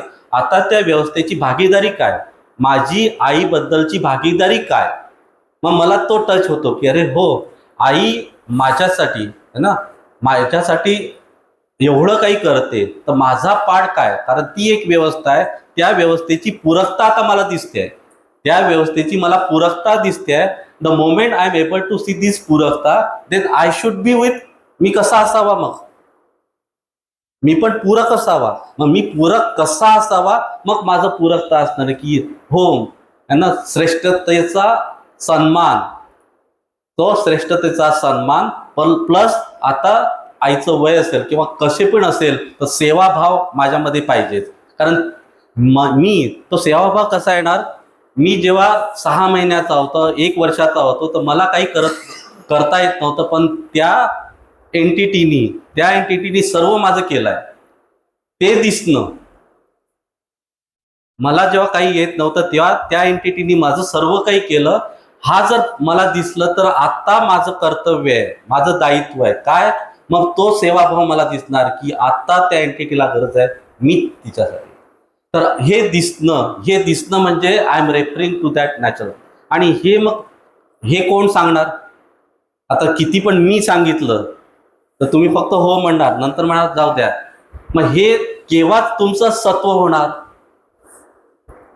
हे तुमचं म्हणजे प्रत्येकाचं सत्व होणार जेव्हा स्वतः ते एक्सप्लोर करेल, स्वतःमध्ये एक्सप्लोर करेल, ते त्याचं सत्व. अदरवाईज मी तर आता सांगितलं 2 दिवस आठवेल तुम्हाला, 5 दिवस आठवेल, 10व्या दिवशी यार कुछ तो भी सर बोल के गए थे. बघा सर, यामध्ये कसं आहे की आता तुम्ही सांगितलं की 2 मिनिट डोळे बंद करून आई डोळे बंद करून म्हटलं नव्हतं. हा, एकच नाही, पहा कसं ऐकलं मी काय म्हटलं. डोळे बंद करा किंवा डोळे उघडे ठेवून काही पण करून तुम्ही आपलं अल्टिमेट एम काय होता पहा. हा म्हणजे आपल्याकडे बघा, हा तुम्ही त्याच्यावर विचार करा, चिंतन करा. हा तुम्ही फक्त यामध्ये आहे. मी चिंतन पण नव्हता यूज केला. हा हा पण मला हे म्हणायचं आहे की हे आपण विद्यार्थ्यांना सांगणार की त्याच्या आतमधलं काय आहे, त्याला ते शेवटी त्याचा केलेला कळस करायचा आहे. परंतु ते जे स्टेप्स आहेत ते आतमध्ये स्वतःला शोधणे ही कोणती गहन प्रक्रिया आहे. आणि आता जे आपले जे विद्यार्थी आहेत ते तर इथे सामान्य- थोडस हा, ही एक गहन प्रक्रिया, ही तुमची मान्यता आहे का? हा, म्हणजे यू आर रेफरिंग. आपण काय म्हणतो, डोंट रेफर समवन. आपण ये कर सकते हैं, जी एक मान्यता आहे ना की मैं करूंगा, मैं कर सकता हूं, कोई कर नहीं सकता. म्हणजे फक्त 10 लोक करू शकतात आणि बाकीचे फॉलोअर्स बनतील. आता इथे आपण प्रस्ताव देतोय कि हर मानव ये कर सकता है, हर मानव की एक कैपेबिलिटी है, एक क्षमतावान है. इथे आलोय की आणि का म्हणतोय की ह्या क्रिया आहेतच, ह्या क्रिया आहेतच, आणि जर ह्या क्रिया आहेत तर हा मानव एक कर सकताय. मग ती कुठेतरी आपल्यात मान्यता आहे की फक्त काही जण तिथे पोहोचू शकतात आणि आम्ही फक्त. तर आपल्याला ती मान्यता आता व्हेरीफाय करावं लागेल. आता इथे तर आपण काय म्हणतो की हर कोई वहां पे जा सकता है. तो that is what the equality, that is what the equality. त्यामध्ये प्रत्येक जण जाऊ शकतो असं नाही. काहीच लोकांनी सर्वांसाठी आहे, परंतु त्या पद्धतीने तुम्ही त्याचा आचरण केलं पाहिजे, त्या पद्धतीने तुम्ही फॉलो केलं. ते तर आपण, आणि हे करू शकतो ही क्षमता तर सांगितलं ना आपण. म्हणजे आपण तो अविश्वास आपल्याबद्दल का दाखवा की नाही होऊ शकत. तर स्वयं में विश्वास तो जो पार्ट आहे ना की मैं हूं, तर ते जर एकदा कळालं की मैं हूं, तर मैं भी कर सकता हूं. मैं क्या, हर कोई कर सकता है, हर कोई, तर हर एक के साथ मैं भी कर सकता हूं. आणि मग तो प्रश्न येणार नाही की मुलं नाही करू शकत की करू शकतात. उलट इनफॅक्ट आम्ही पाहिलंय की मुलांकडे तर प्री कंडिशनिंग खूप कमी आहे ॲज कम्पेअर्ड टू आपण. हम तो बहुत प्री कंडिशनिंग की धोर आहे. मुलं तर खूप तसे ओपन आहेत, खूप ओपन आहेत. त्यांच्या काही 4-5च मान्यता आहे, त्याही आपणच टाकलेल्या आहेत. काल आपण पाहिल्या काय मान्यता आहे, त्याही आपल्याच आहे मान्यता. ते बिचारे तर खूप छान होते ना. जशी काल एक मान्यता होती की डिग्रीला ऍडमिशन घे, त्याच्यानंतर काय होईल, लग्न होईल, तो लग्न करून घेतो, काय बिघडलं. म्हणजे त्याच्याकडे तो एकदम छान आहे बिचारा, त्याला जे सांगितलं ते करतोय. आपल्याला वाटतं की त्याने काहीतरी चुकीचं केलं. हा, सरांचा जो प्रश्न मला कळाला की त्यांचं म्हणणं होतं की सेल्फ एक्सप्लोरेशन म्हणजे आपण सरांचा जो प्रश्न होता की सेल्फ एक्सप्लोरेशनसाठी काही स्पेसिफिक स्टेप्स आहेत का, प्रोसेस आहे का. प्रोसेस आहे का, हा त्यांचा मूळ प्रश्न होता. म्हणजे काल जसं तुम्ही सांगितलं की सुधार ही सजा आहे. नाही, सुधारी दंड आहे. हा, सुधारी दंड म्हणजे जर माणूस सुधारला म्हणजे तुम्ही आत्मग्लानी म्हणेल किंवा प्रायश्चित किंवा रिलिजियस वर्ल्डमध्ये आत्मग्लानी किंवा प्रायश्चित वापरतो आपण. तेच इथं तुम्ही सेल्फ अंडरस्टँडिंग किंवा सेल्फ एक्सप्लोरेशन वापरतो. राईट अंडरस्टँडिंग किंवा सेल्फ एक्सप्लोरेशन. तर यासाठी पण उत्तर ऑटोमॅटिक मिळतं आपल्याला की प्रस्ताव हेच मूळ आहे. प्रस्ताव देणार तर तो सेल्फ एक्सप्लोर करेल. म्हणजे त्याची प्रोसेस किंवा त्याची स्टेप पण ठीक आहे की त्याला प्रस्ताव द्यावा लागतो. म्हणजे परत हा पण एक प्रस्तावच आहे ना की हे जे आम्ही देतोय ना की प्रस्ताव दिल्यानंतर, आता प्रस्ताव दिल्यानंतर जबाबदारी कोणाची. म्हणजे मी प्रस्ताव दिला, आता जबाबदारी, कारण आता तुमच्या आपल्यावर आली ना जबाबदारी, तर आणि द मोमेंट जबाबदारी आली मग आपण ते स्वीकारतो. म्हणून तो प्रस्ताव, आता हे डू अँड डोंट नाही आहे हा प्रस्ताव, आणि नंतर गो विथ अ व्हेरिफिकेशन. म्हणून तर व्हेरिफिकेशनला जा म्हणतोय, आणि फक्त तिथपर्यंत थांबू नका म्हणून म्हणत नाही, आम्ही व्हॅलिडेट पण करतो, आणि व्हॅलिडेशनला देन विल गेट की there is a definiteness with this conduct, then there is a definiteness with this conduct. Sir, हा, एकच मिनिट भैया. सरांचा जो प्रश्न आहे, मला असं वाटतं की सरांनी जो विचारला त्याच्यामध्ये कसं होतं ना की अरे ह्या लेवलच्या गोष्टी आपण विद्यार्थ्याला नाही सांगू शकत. तुम्ही प्रश्न विचारताना तुमच्या मनामध्ये असं ऐकून होतं असं मला वाटते की हे सांगितलं तर कसं काय विद्यार्थी ऐकणार आहे.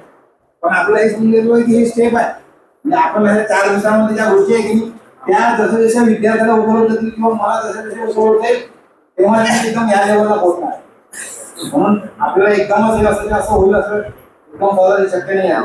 म्हणून आता आपल्याला तरी शक्य वाटत नसेल तरी आपण जेव्हा एका स्टेपनी इथपर्यंत येऊ, हार्मोनी एका लेवलला समजत जेव्हा येऊ तेव्हा आपल्याला हे जास्त चांगलं स्पष्ट होईल, किंवा आपण मग ते दुसऱ्याला आपण असल्यामध्ये पाहू शकतो.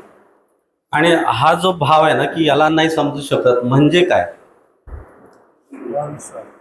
म्हणजे तर हर कोई, म्हणजे कम्युनिकेशनची सुरुवात तिथनं होते की जिथे मैं भी समझ सकता हूँ, आगे वाला भी समझ सकता हूँ, आगे वाला समझने के लिए तैयार है, मैं भी समझने के लिए तैयार है, या पातळीवर जाऊन मग संवाद सुरू होतो.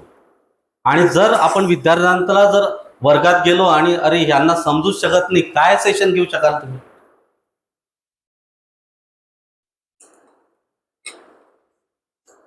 आणि समजा आता असा आम्ही आलो असतो पहिल्या दिवसापासून की हे यांना काय समजेल, आपल्याला 5 दिवस तर घालायचे, मी टिकू शकलो असतो. काय वाटते तुम्हाला. अरे आप भी समझ सकते हैं, मैं भी समझ सकता हूँ, आप समझने के लिए है, मैं भी समझने के लिए हूँ, हम एक ही लेवल पे अभी है, और इसलिए तो साथ साथ बात कर सकते हैं की नाही.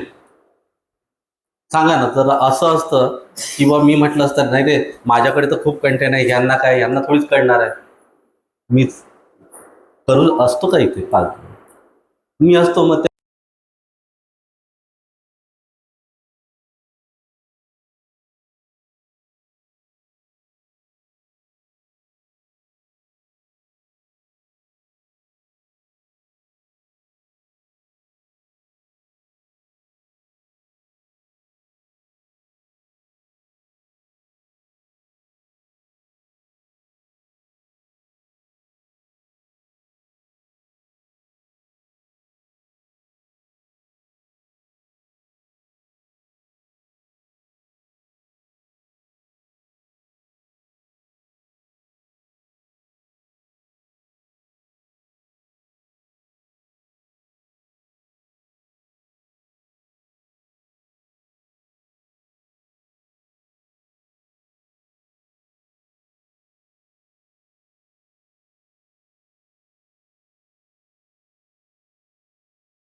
तुम्ही म्हणताय ते हे रिलेशन आहे साथी संयोगी हा?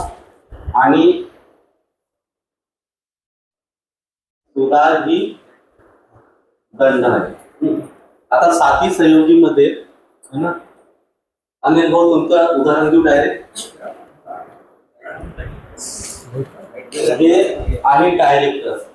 सॉरी ना, मी तुमचं उदाहरण देतो. हे आहे डायरेक्टर साथी, आणि हे आपण सर्व आहे सहयोग. त्या लेवल दुसऱ्या लेवल आहे एचओडी साथी. परत म्हणजे जर डायरेक्टर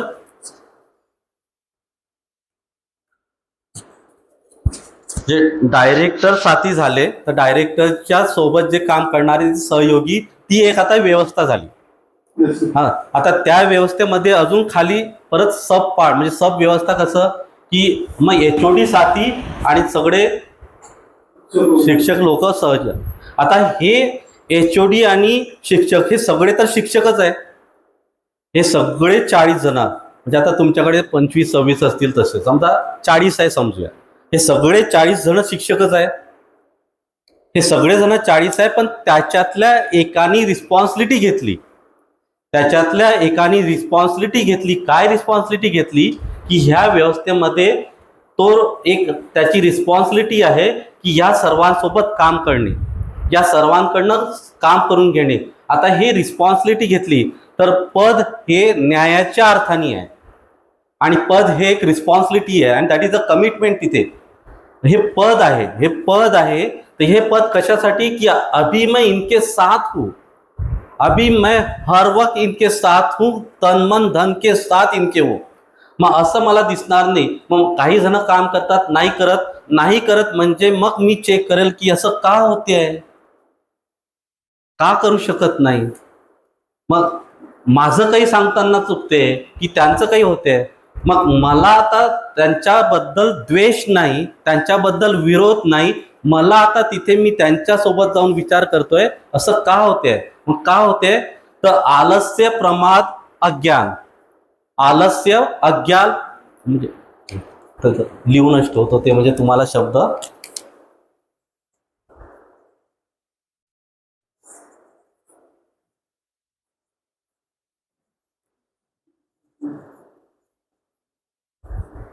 आलस्य म्हणजे काम करण्याची इच्छा नाही. प्रमाद म्हणजे मला माहित आहे काम करायचं आहे पण करत नाही. आणि अज्ञान म्हणजे मला काम काय करायचं कळतच नाही. मग मला बिंग साथी कळायला पाहिजे की हा माझा साथीदार सहयोगी याच्यात कुठे आहे. मग तो इथे, मग आता मला अपोज नाही, आता मला तो कळतोय. अरे त्याला म्हणजे त्याला काम करायचं म्हणजे करण्याची इच्छाच नाही, की त्याला माहित आहे काय करायचं पण तो करत नाही, किंवा त्याला माहीतच नाही की काय काम करायचं आहे. मग आता मी त्या ठिकाणी जाऊन तो जर आलस्य असेल तर मी त्याला आता महत्व पटवून देईल की नाही, श्रमाचं महत्व पटवून देईल, आणि श्रम करताना मी पण त्याला दिसेल, म्हणून हळूहळू तो त्यातनं येऊ शकतो. प्रमाद म्हणजे मग त्याला माहित आहे काय करायचं पण करत नाही, पण मग त्याला ती पण रिस्पॉन्सिबिलिटी सोबत. तर असं हळूहळू त्याच्यातनं बाहेर येऊन मग सुधार ही दंड आहे. तर याला जर इतका वेळ दिला तर आपला काही moment चालू आहे, आपण एवढं वेळ पुढे येतो. काही गोष्टींना काही लिमिट राहतं ना, काही तासाचं. स्वतः करून घ्यायचं, त्यामध्ये स्वतः करायचं. स्वतः काम केलं की त्याला दिसते. स्वतः काही गोष्टी पॉसिबल नाही, ज्या गोष्टी ज्यांना कराव्या लागतात स्वतः पॉसिबल नाही तेही त्याला माहित आहे की यार हे मला पॉसिबल नाही. ते सेंटेन्स त्याच्याकडे पण आहे ना, तो पण म्हणतो हे पॉसिबल नाही आहे. म्हणजे काय आहे, समजा आता NBA जसं टाइम बाउंड आहे ना, NBA टाइम बाउंड आहे, पण NBA डेट करणं हे 15 दिवसाच्या अगोदर कळते. पण NBA साठी माहित आहे 3 वर्षाचा कालावधी आहे. जसं आता एकदा NBA झाल्यानंतर 3 वर्षांनी होणार आहे. मग आता आपल्याला माहिती आहे मागच्या वेळेस हा प्रॉब्लेम झाला होता, तर ते न होण्यासाठी मग माझा आता कार्यक्रम की काही जण इथे आहे, काही जण इथे आहे, काही जण इथे आहे. आता 3 वर्षांनी मला NBA ला जायचं आहे. मग यांच्यासाठी एक कार्यक्रम, यांच्यासाठी एक कार्यक्रम, यांच्यासाठी एक कार्यक्रम. तो कार्यक्रम असा आहे की सुधार ही दंड आहे. मग मी आता त्यांच्या सोबत आहे, मी आता अपोजिशन मध्ये नाही. मग कन्फ्लिक्ट नाही. आता काय होते, मी कन्फ्लिक्ट मध्ये असल्यामुळे मग ते कन्फ्लिक्ट प्रकट होते. मग जिसके पास जो है वाटेगा, मग मी कन्फ्लिक्ट मध्ये, तोही कन्फ्लिक्ट मध्ये, तो इरिटेशन मध्ये, मी पण. मग काय साध्य होणार? साध्य तर होतच नाही. पण आपल्याला साध्य करायचं आहे ना, आपल्याला काहीतरी साध्य करायचं आहे. जे NBA साठी जायचं आहे, काही नॅकला जायचं आहे, किंवा NBA आणि नॅकला जायचं म्हणजे काय, ते सर्टिफिकेट घ्यायचं की त्या व्यवस्थेला, म्हणजे अशी एक व्यवस्था आम्ही करतोय की त्या व्यवस्थेला, म्हणजे त्या व्यवस्थेमधनं मुलं खरंच समाजामध्ये उपयोगी होतील, सदुपयोगी होतील. ते that is what the NBA. तुम्ही NBA पॅरामीटर्स पहा, पण ते लोक बिचारे येऊन कागदच पाहतात. पण ते ठीक आहे, तिकडे न जाता आपण आपल्या इथे. तर जेवढा मोठा तो साथी ना, त्याची जबाबदारी तेवढी जास्तच होते.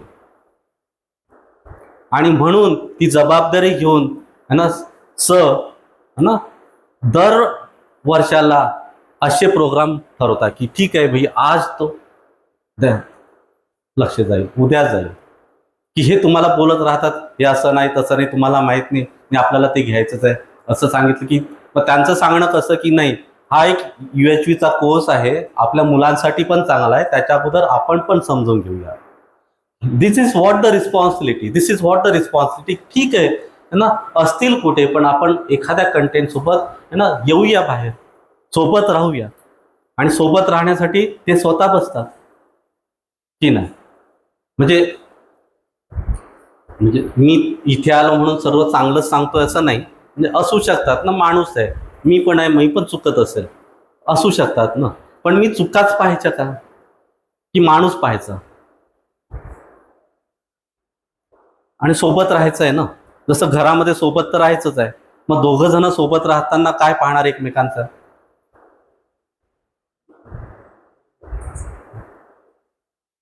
म्हणजे जे काम झालं त्याचं ॲक्नॉलेजमेंट होते का. द ॲक्नॉलेजमेंट जर होत असताना मग तो म्हणतो यार बताइए मैं कहाँ पे गलत हो सकता. आपण जर डायरेक्ट जर चुकीच्या गोष्टी सांगायला लागलं तर तो पडून जाईल. आपने इतनी ये बातें बहुत अच्छी की है, लेकिन मुझे लगता है कि यहाँ पे भी आपका ध्यान होना चाहिए. काय असं आहे आपलं घरात पण. तुम्ही जे बोलताय ते बोलताना चांगलं वाटतं, पण प्रॅक्टिकली हे सर्व म्हणजे कठीण आहे. कारण तुम्ही जर आता 5 दिवसापासून ऑब्झर्व केलं असेल, या हॉलची जे एक्झाम्पल सांगतील की काही गप्पा करणारे माणसं तुम्हाला सुरुवातीला 2 जण आढळले. तुम्हाला 2 जण पहिल्या दिवशी गप्पा मारत होते पहिल्या सेशनमध्ये.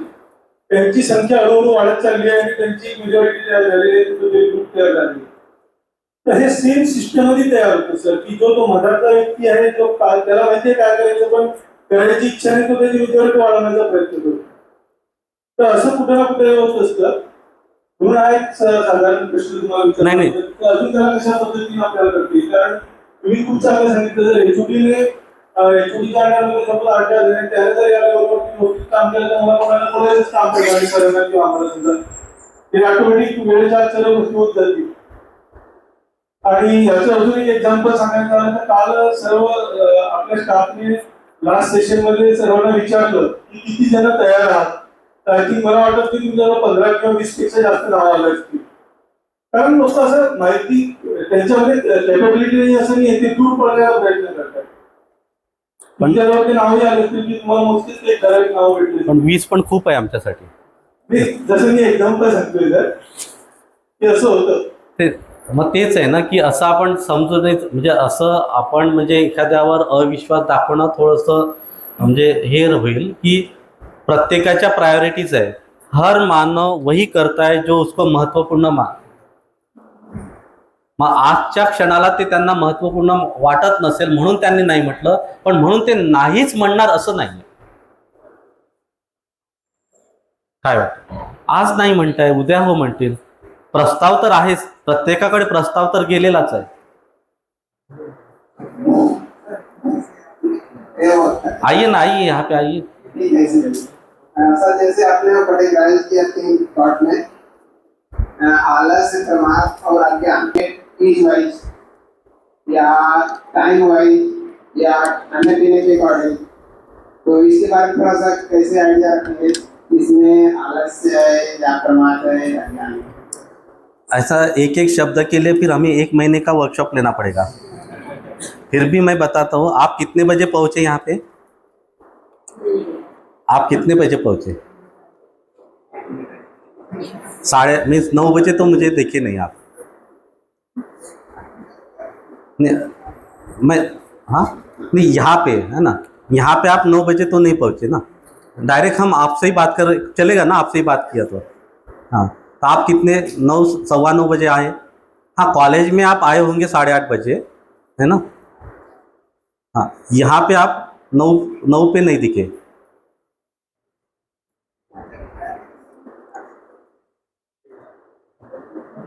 नहीं,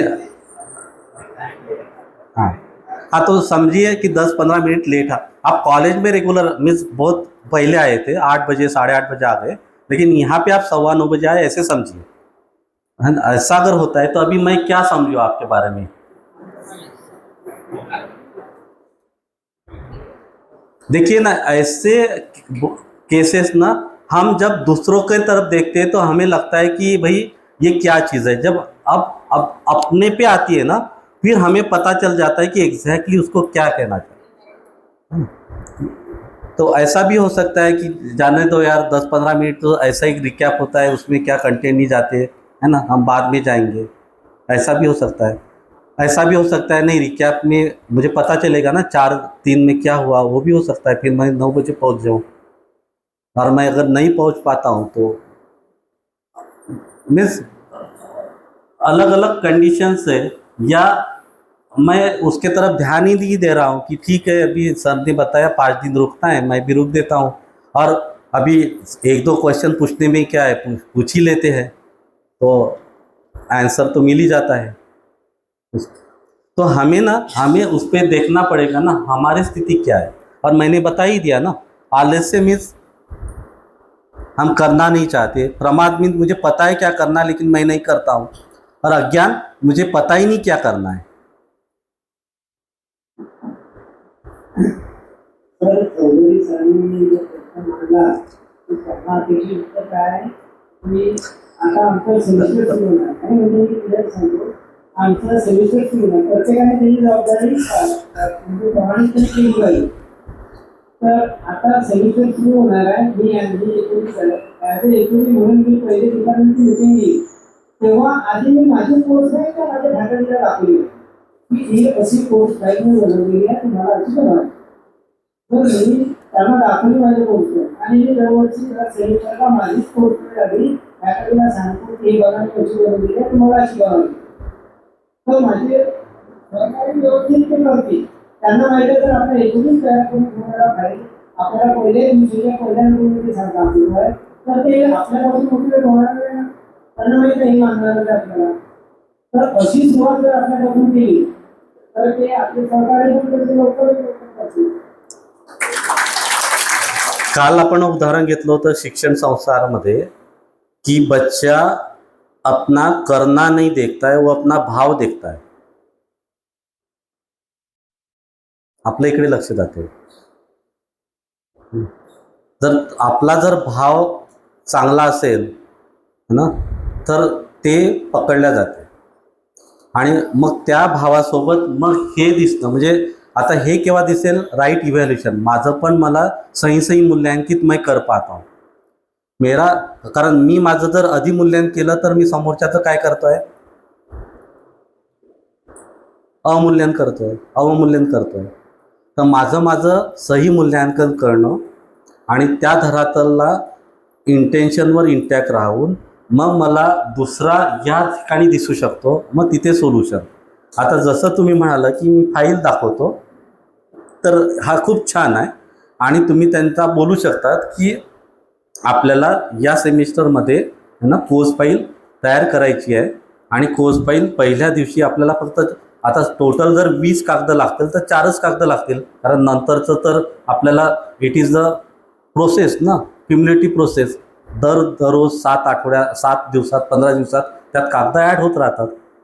म्हणून मला असं वाटते की आपण जर पहिल्यापासून सुरुवात केली त्या 4 कागदांपासून तर ते 20 कागद इझिली होतील, आणि एखादा दुसरा नसेल तर तो आपण शेवटी भरू शकतो। तर यासाठी मी हे माझी फाईल इथे आणली आहे, असं आपण करू शकतो। आणि जर कोणाला वाटत असेल की असं मी करू शकत नाही, तर मी त्याला मदत पण करायला तयार आहे. तर त्यांनी माझ्याजवळ यावं, आपण दोघं मिळून तुमची फाईल तयार करू शकतो. काय वाटेल, काय होईल?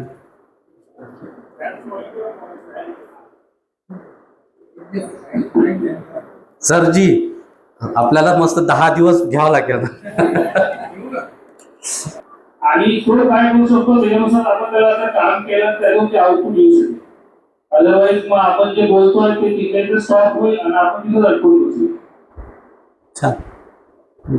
आणि ही प्रोसेस आहे, आणि ही तुम्ही म्हणाले तसं स्वतःपासनं. आणि इथे मग साथी सहयोगी, आता तुम्ही जर व्यवस्था आहे ना, जसं आता शरीर पाहिलं है ना, पूर्ण शरीर ही एक व्यवस्था आहे. मग त्या शरीरामध्ये पण सब पार्ट आहेत, मग ती पण एक व्यवस्था आहे. तर आता सपोज इथे म्हणतोय आपण डायरेक्टर, मग सगळेजण, मग HOD, मग सर्वजण, मग डीन, मग सर्वजण, आणि मग खाली पण आली तर लॅब इन्चार्ज आणि सर्वजण. तसं पण आहे. तर इथे असं काही नाही की हे एवढंच आहे तुमच्याकडे. जर तुम्ही जर आतमध्ये पाहिला तर मल्टिपल स्टेज आहे. मग तिथे प्रत्येकाची जबाबदारी आहे. तिथे आता समजा लॅब आहे, लॅब इन्चार्ज आणि लॅब असिस्टंट, आणि लॅबमध्ये बसणारे बाकीचे टीचर्स, ही एक व्यवस्था आहे. लॅब ही एक व्यवस्था. मग आपल्याला पाहता येईल का? मग तिथे तशी रिस्पॉन्सिबिलिटी घेणं. तर मला वाटते की जर एक संबंध मला जर कळाला, if I am taking the responsibility, म्हणजे हे मी माझं रिस्पॉन्सिबिलिटी घेतोय, तर हे रिस्पॉन्सिबिलिटी घेत असताना मग मी यांच्यासोबत आहे.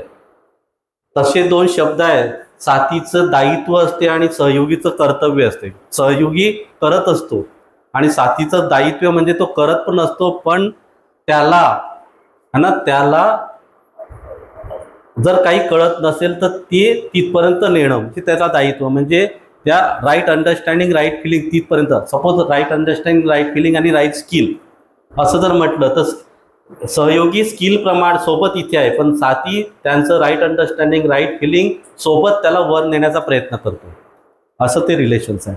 पण हे रिलेशन्स एलॉबरेट करायला अजून, पण मला असं वाटतं की तुमच्यामध्ये पण ते एलॉबरेट होऊ शकते. तर this is the one way by which we are showing this conduct. And we are, आता आपण प्रपोजल मांडतोय की देर इज अ डेफिनेटनेस. का म्हणतोय डेफिनेटनेस? कारण जो अप्पर पोर्शन आहे B1 है ना, तिथे तो करप्ट नाही आहे. करप्ट म्हणजे तिथे देर इज ओनली रियालिटी, है, जे रियालिटी आहे तोच पार्ट तिथे आहे.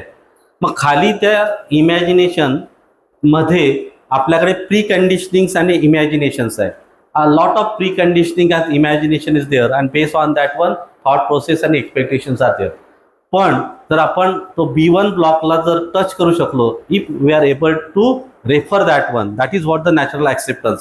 If we are able to refer that one, then based on that one my imagination will be there. आणि तो जर रेफर करत असताना तर माझं जे एक्सप्रेशन आहे ते डेफिनेट असेल, असं आपलं प्रपोजल आहे. That is what the definiteness in human conduct असं आपण म्हटलेलं आहे. The same we are talking about this values, policy and the characters. त्या सेम त्याला दुसऱ्या पद्धतीने मांडतोय. व्हॅल्यूज कशाला म्हटलंय? Why and what, to get the answer of that. What to do म्हणजे वो क्या है, क्यों है ना, that is what the values. The policy, here we are saying how to do. The how to do means the policy of enrichment, policy of protection, policy of right utilization, that are the policy. इसको हम कैसे implement करें, how to implement, or the planning, the program implementation, the evaluation, that are what the policy. आता आपल्याला policy कशाच्या लागतील? पोषण, संरक्षण, संवर्धन याच्या आपल्याला पॉलिसीज लागतील. So the policy of that enrichment म्हणजे पोषणच्या. मग माझं पोषण म्हणजे काय? To be there means I need the policy in a such way that one should touch to the reality. की तिथपर्यंत जे आहे तिथपर्यंत टच होण्यासाठीची policy. And that is what the cell for the body. मग बॉडीचं पोषण करण्यासाठीच्या policies. The same thing for the physical facility, त्याचं पोषण जे त्याचं एक्सप्लॉयटेशन न होण्यासाठीच्या policy. And that is what the human economics. The same thing for the suraksha, protection, that is a human politics. And the same thing for the right utilization, that's a exactly आपण utilise कसं करतोय, that is what the human sociology.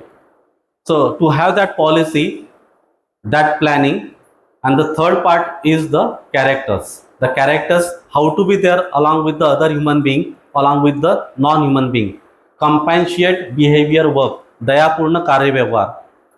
Then rightfully acquired wealth, स्वधन कशाला म्हटलेलं आहे ना, तर धन तर कमवायचं, पण स्वधन कसं राहील, कोणाला एक्सप्लॉइट करून की नर्चर करून, दॅट इज व्हॉट द स्वधन, म्हणजे एक नर्चर करत करत है ना, एक्सप्लॉयटेशन नाही, आणि मग ते माझं जे धन आहे ते स्वधन. आणि चॅस्टिटी इन कंज्युअल रिलेशनशिप, स्वनारी स्वपुरुष, स्वनारी म्हणायचं तरी कशाला, स्वपुरुष म्हणायचं तरी कसं, हे फक्त कळणं नाही, हे विचारांमध्ये पण इथपर्यंत जाते की स्वधन म्हणजे स्वनारी स्वपुरुष म्हणजे फक्त करणं नाही, म्हणजे मी असं नाही करत, हे असं नाही, माझ्या विचारांमध्ये पण ते येत नाही, दॅट इज व्हॉट द स्वनारी स्वपुरुष तिथपर्यंत. So this is what the character. So this is what we are again converting that first part into the three. आपण कसं कन्वर्ट केलं,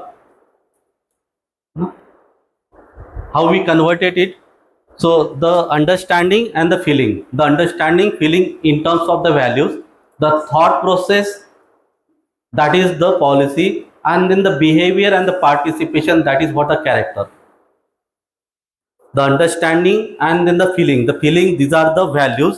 Then based on that one, the thought process, how to be there along with the cell, body and the physical facility, how I can be there along with the enrichment, protection and the right utilization, that policies, that is what the thought process. And below that one, how these are getting expressed, that is what my character.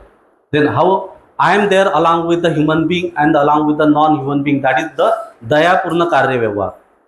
Then how I can acquire the wealth, that is the स्वधन, म्हणजे there should not be exploitation from my side. Exploitation न करता जे माझं धन आहे, that is the स्वधन. आणि मग third part कॅरेक्टरमध्ये येते स्वनारी स्वपुरुष, माझ्या मानसिकतेमध्ये पण येत नाही है ना. स्वनारी म्हणजे समाजापुढे मान्य केलेल्या एका स्त्री सोबत किंवा पुरुषासोबत केलेला तो विवाह, दॅट इज व्हॉट द स्वनारी स्वपुरुष. आणि त्याच्या व्यतिरिक्त मी करत तर नाही, पण माझ्या विचारांमध्ये पण आणि माझ्या भावरूपाने पण येत नाही, दॅट इज व्हॉट द स्वनारी स्वपुरुष. So that is what the character. That and how it is there, so the moment I understood, I am having the feeling, based on that one I will have the thought process, how to be mutually fulfilling, that is what the policy, and based on that one my behavior, work and participation will be there. How it is getting promoted, the self discipline and complementariness, and what would be the outcome, mutual happiness, prosperity and the preservation of the rest of nature. That is what the values, policy and the character based on this right understanding and the feeling. But nowadays what we are able to see,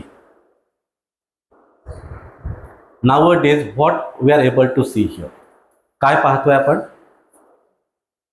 pre conditioning आणि conflict, त्यावर बेसवर feelings, opposition और competition, मग त्या बेसवर policies. Maximum policy कशा आहे, maximise the gain, आणि त्या बेसवर आपल्या पॉलिसी, आणि नंतर मग त्या बेसवर आपले व्हॅल्यूज आणि पॉलिसी बेस आपलं कॅरेक्टर. काय कॅरेक्टर आहे, देन इनडेफिनेट बिहेवियर है ना, अनिश्चित तो व्यवहार, आणि then we are there also with the non human being, आणि तसं आपलं participation. And how we are promoting such type of the character to the discipline, do this, don't do this. मग तसं नाही झालं तर then these are the two, fear and incentives है ना. आप ये करोगे, जसं मुलाला आपण ना, तू एवढं लिही म्हणजे मी तुला चॉकलेट देईल, तू एवढं लिही म्हणजे मी तुला मोबाईल पाहू देईल. व्हॉट इज दिस, जे तू 1 तास अभ्यास कर म्हणजे मी तुला अर्धा तास मोबाईल पाहू देईल. मग तो अर्धा तास मोबाईलसाठी अभ्यास करतोय की अभ्यासासाठी अभ्यास करतोय. सो ते इन्सेंटिव्ज आणि ते फिअर तसं, आणि नाही केला तर मग जा, मी तुझ्याशी बोलतच नाही. व्हॉट इज दिस, म्हणजे आपल्याला कळत पण नाही आपण कसं बोलतोय तसं. सो ऑल दिस प्रमोशन आणि मग आउटकम काय तर कभी खुशी कभी मग खुशी असलं तर नाचू, गम असलं तर तिथे दिसू, आणि तसं आपलं आयुष्य. काय वाटते तुम्हाला? This is what the ethics. Sir this is what is expected, but ठीक आहे, it is there, it is there. If we are able to touch that reality, then definitely the values would be there, the policies are there. आणि नंतर काल sir बोलले ना योगेश भैया बोलले की सर ते UHV 3, 4, 5, 6 काय आहे, तर मग ह्या ह्युमन इकॉनॉमिक पॉलिसीज ना तिथपर्यंत मग आपण जातोय ना. थर्डला काय करणार आपण, तो पूर्ण जो मी आहे तो पूर्ण एक्सप्लोर होतो. UHV 3ला तो पूर्ण एक्सप्लोर होतो. मग 4, 5, 6ला ह्या पॉलिसीज आणि कंडक्ट आपण इथे एक्सपांडेड होतो की हे कसं इम्प्लिमेंटेशन, दॅट इज व्हॉट पुढे सरकतो. मग याचं एक्सपान्शन. आता इथे मी फक्त तुम्हाला त्या ॲक्टिव्हिटीज सांगितल्या, पण त्याला आपण एक्सप्लोर नाही केल्या अजून. म्हणजे ते जो B1 पार्ट आहे, म्हणजे आपण पहिल्या वेळेस तुम्हाला तो सांगितला पण नव्हता. आता आपण तो फक्त सांगितला आणि त्याचं काय काम आहे ते सांगितलं. तर पुढच्या वेळेस 3ला त्याला आता पूर्ण एक्सप्लोर करू, पूर्ण एक्सप्लोर करत मग जाऊ. आणि मग त्याच्या पुढचे असतील तर मग पॉलिसीज कॅरेक्टर्स, मग तशा त्या स्टेजेस.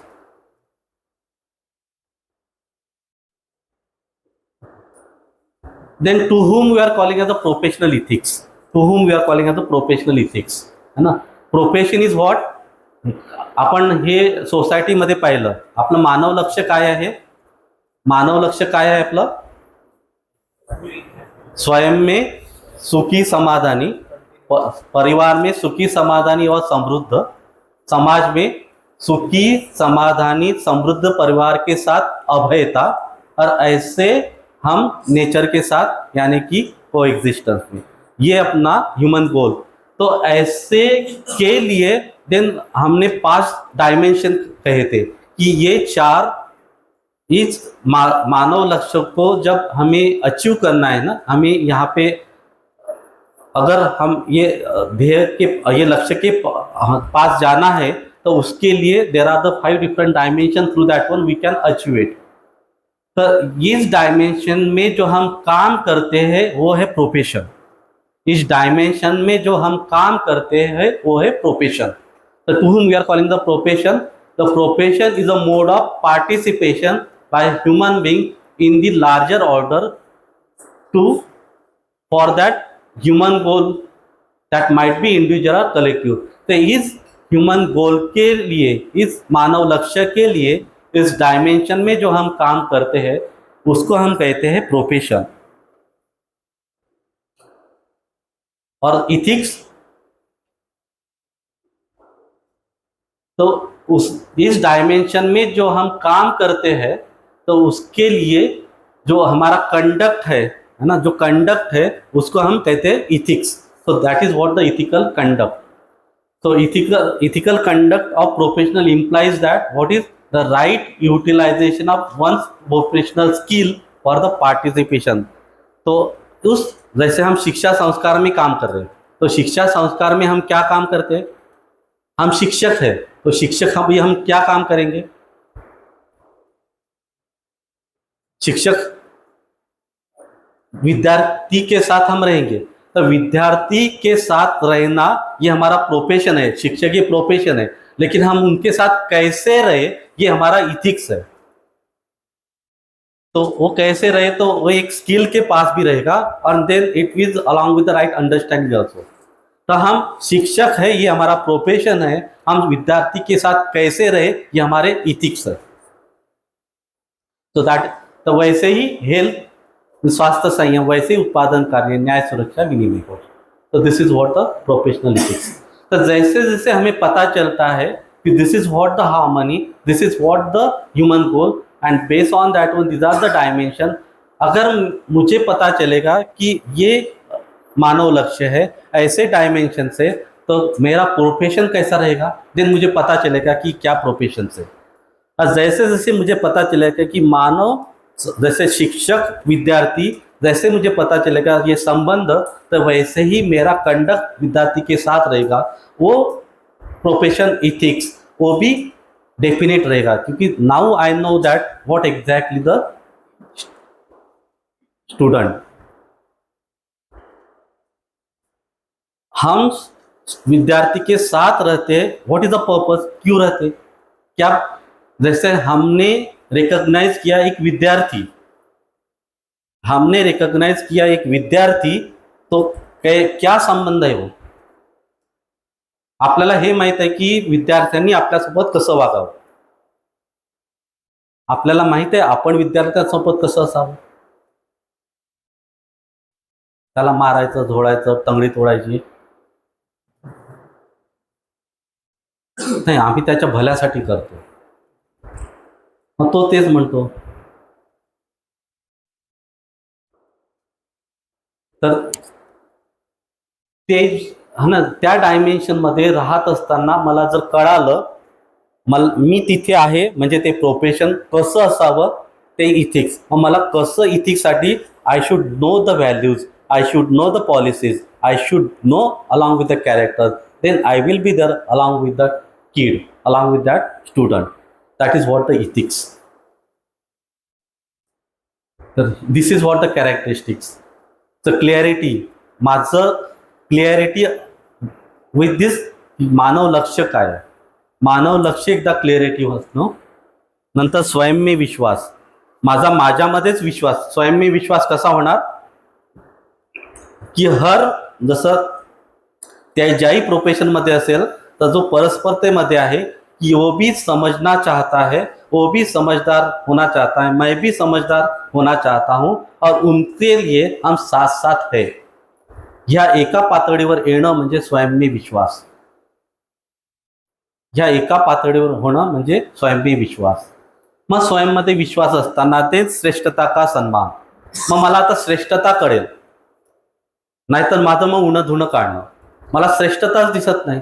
और हर मानव में श्रेष्ठता होती है, कुछ ना कुछ तो होती है, तो उस श्रेष्ठता के तरफ सम्मान, जे नसेल त्याच्याबद्दल प्रपोजल कि भाई ऐसा हम देख पा रहे, क्या आप देख पा रहे, आप में ये 10 गुण अच्छे भी है, लेकिन क्या इस तरह भी आपका ध्यान जा रहा है, नाही तर आपण बोलूया, नाही तर आप बताइए की माझं काही म्हणजे माझ्याकडनं काही म्हणजे तुम्हाला पाहताना मला नाही पाहता येत, तर तुम्ही सांगा, पण मला ह्या 4 गोष्टी तर चांगल्या दिसतातच आहे की नाही। तर स्वयं में विश्वास, श्रेष्ठता का सम्मान, then confidence along with the behaviour, म्हणजे व्यवहार में कॉन्फिडन्स, मी आता दुसऱ्यासोबत जगू शकतो, व्यवसाय में स्वावलंबी, confidence with the interaction with the nature सोबत राहताना मी काय करणार, कार्य करणार, मग त्याच्यामध्ये स्वावलंबी, मला ते करता आलं पाहिजे। आणि मग जेव्हा हे कळेल, मग then I am having the holistic vision for the technology, मग आता मला कळेल की टेक्नॉलॉजी कशासाठी, कारण स्वयं में विश्वास, श्रेष्ठता का सन्मान, मग माणसांसोबत कसं राहायचं मला माहीत आहे, व्यवहार पण माहीत आहे, मानवेतर प्रकृतीसोबत पण मला माहीत आहे कसं राहायचं आहे, मग मानवेतर प्रकृती आणि मानव याच्यासोबतच मी टेक्नॉलॉजी करू शकतो, कारण टेक्नॉलॉजीमध्ये मी मानवेतर प्रकृतीसोबत काम करतो, पण मानवासोबत पण करतो, मग मानव आणि मानवेतर मला दोन्ही कळालं, मला आता technology, production system, management techniques, आता होलिस्टिक विजन इज देअर, आणि देन व्यवस्था में भागीदारी याची रिस्पॉन्सिबिलिटी मी घेतोय।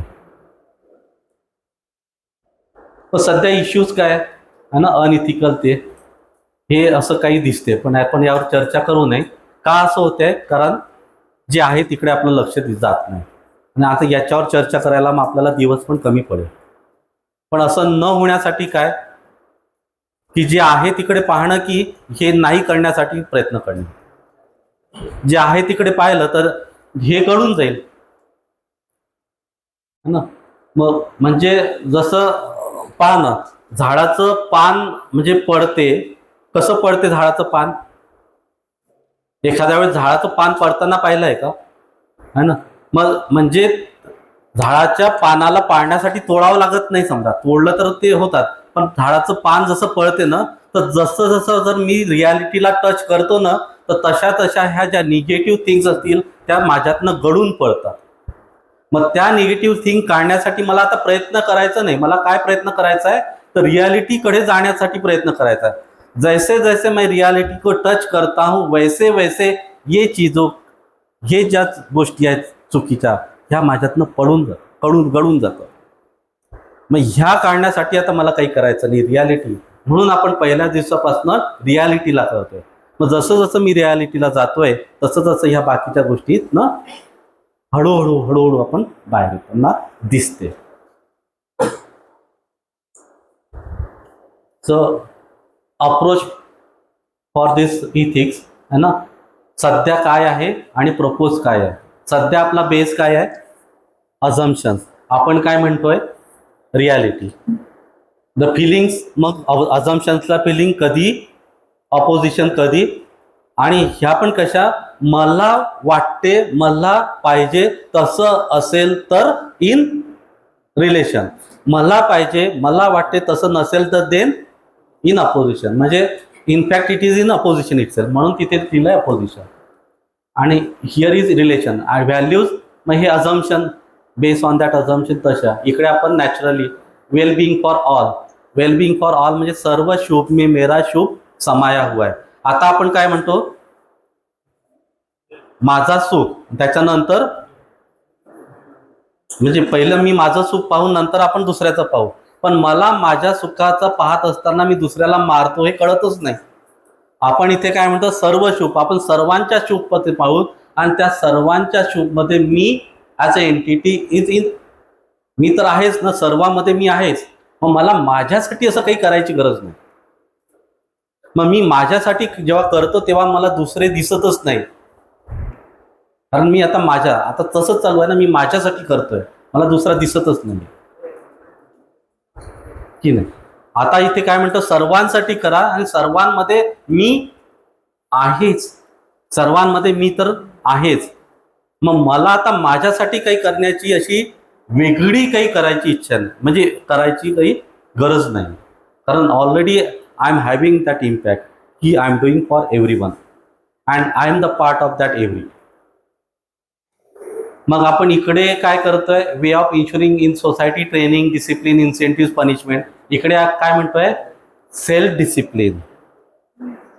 स्वतः self discipline, self motivation, that is what the way in ensuring.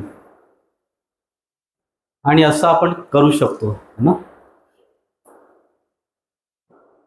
So now will take the break ना. 11:10 झाले, 11:25 घेऊया. अटेंडन्स राहील आता पहिल्यांदा, नंतर आपला ब्रेक राहिला आहे. अमोल मालोकर, सचिन शेलार, गुणवंत बोराडे,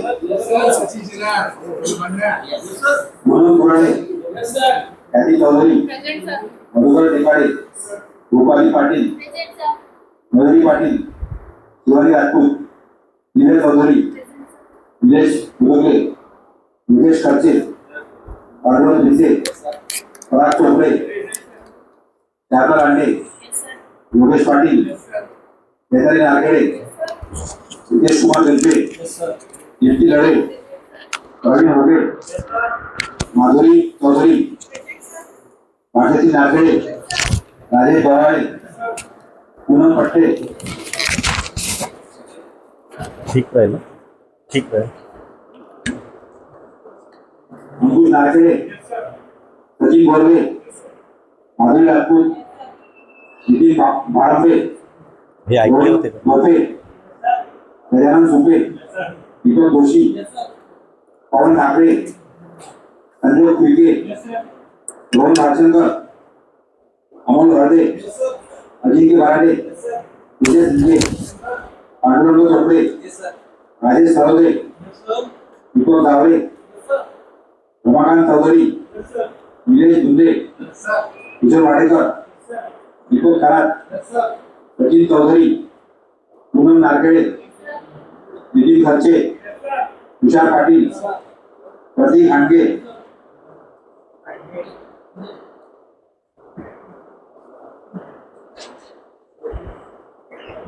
अखिलानंद मौर्य, कैलाश कोळी,